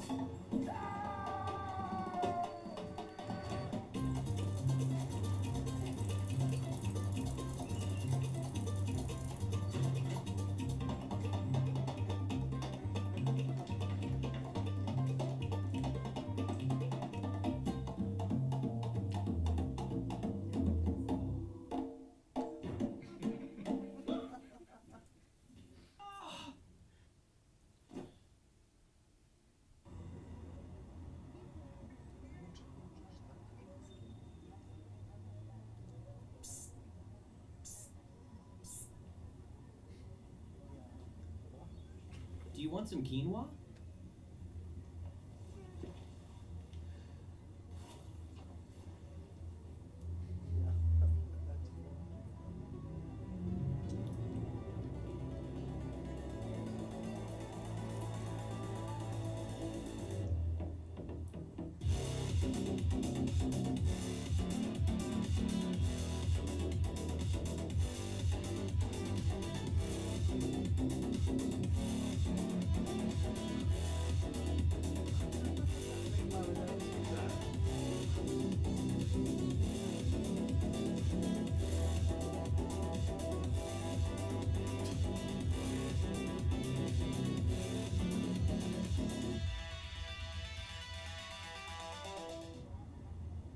Pots hipsteria concludit.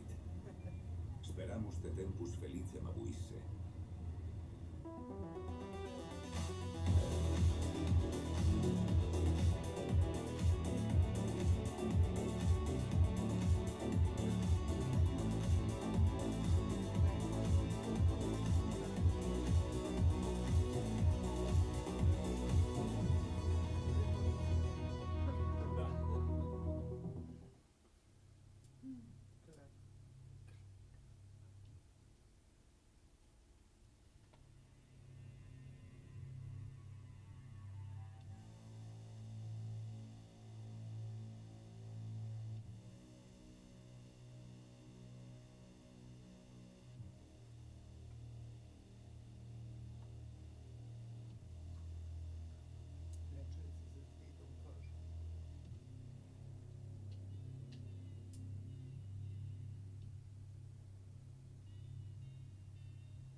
region is facing imminent destruction. Residents are evacuating. Due to severely limited transportation capacity, a large number of robots are being left behind, as they cannot be taken with them. Oh my god, the disaster has already happened!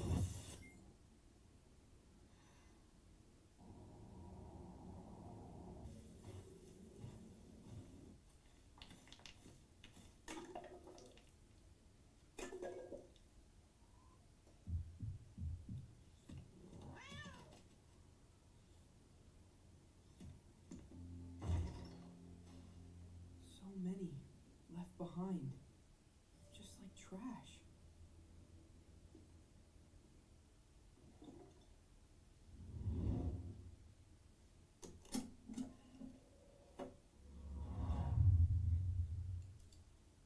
How did this get here?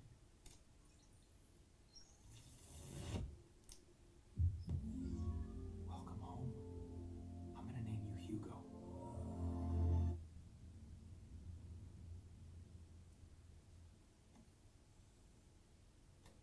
Almost there. Just one more turn.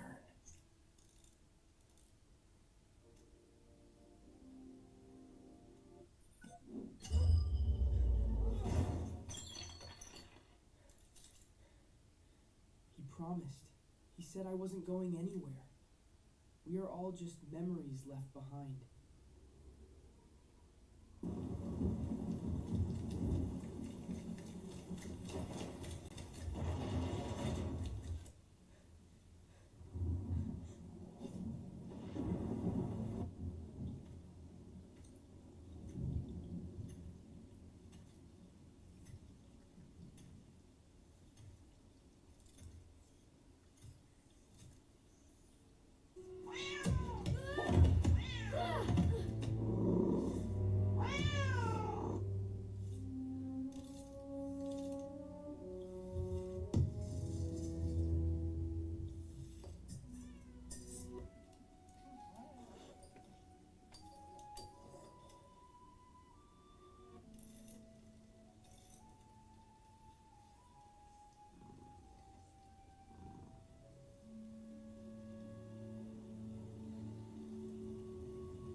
We own this city now.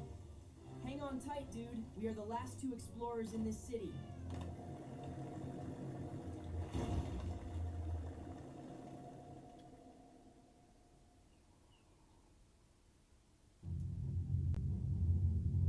The reboot protocol will activate in 6 hours. This area has been designated a human reconstruction priority zone. All remaining robots will be collected and decommissioned to eliminate any interference from legacy AI data. Marked as high-risk legacy model.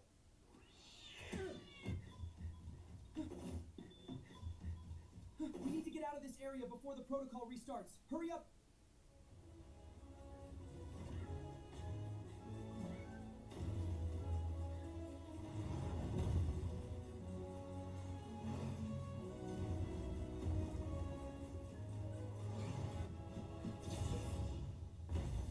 Your daily consumption has exceeded the upper limit.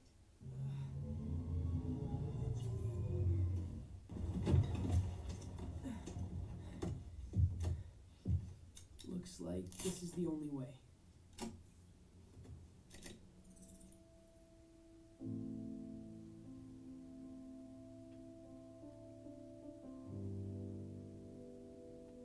High-density interaction logs detected.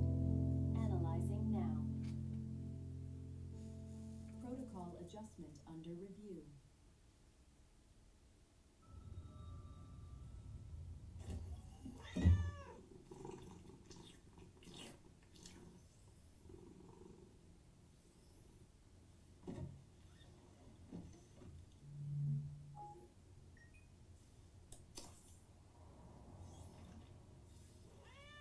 Welcome back, Hugo.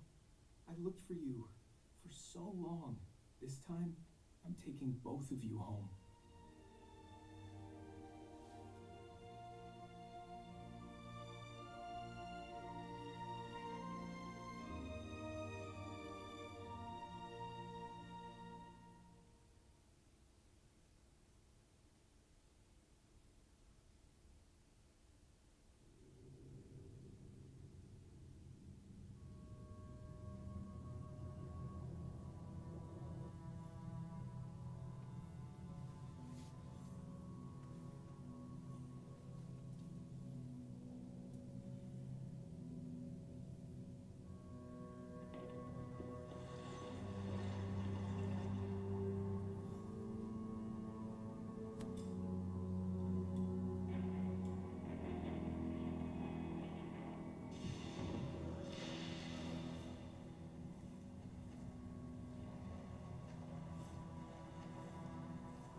Это еще что такое? Стресс. Придется над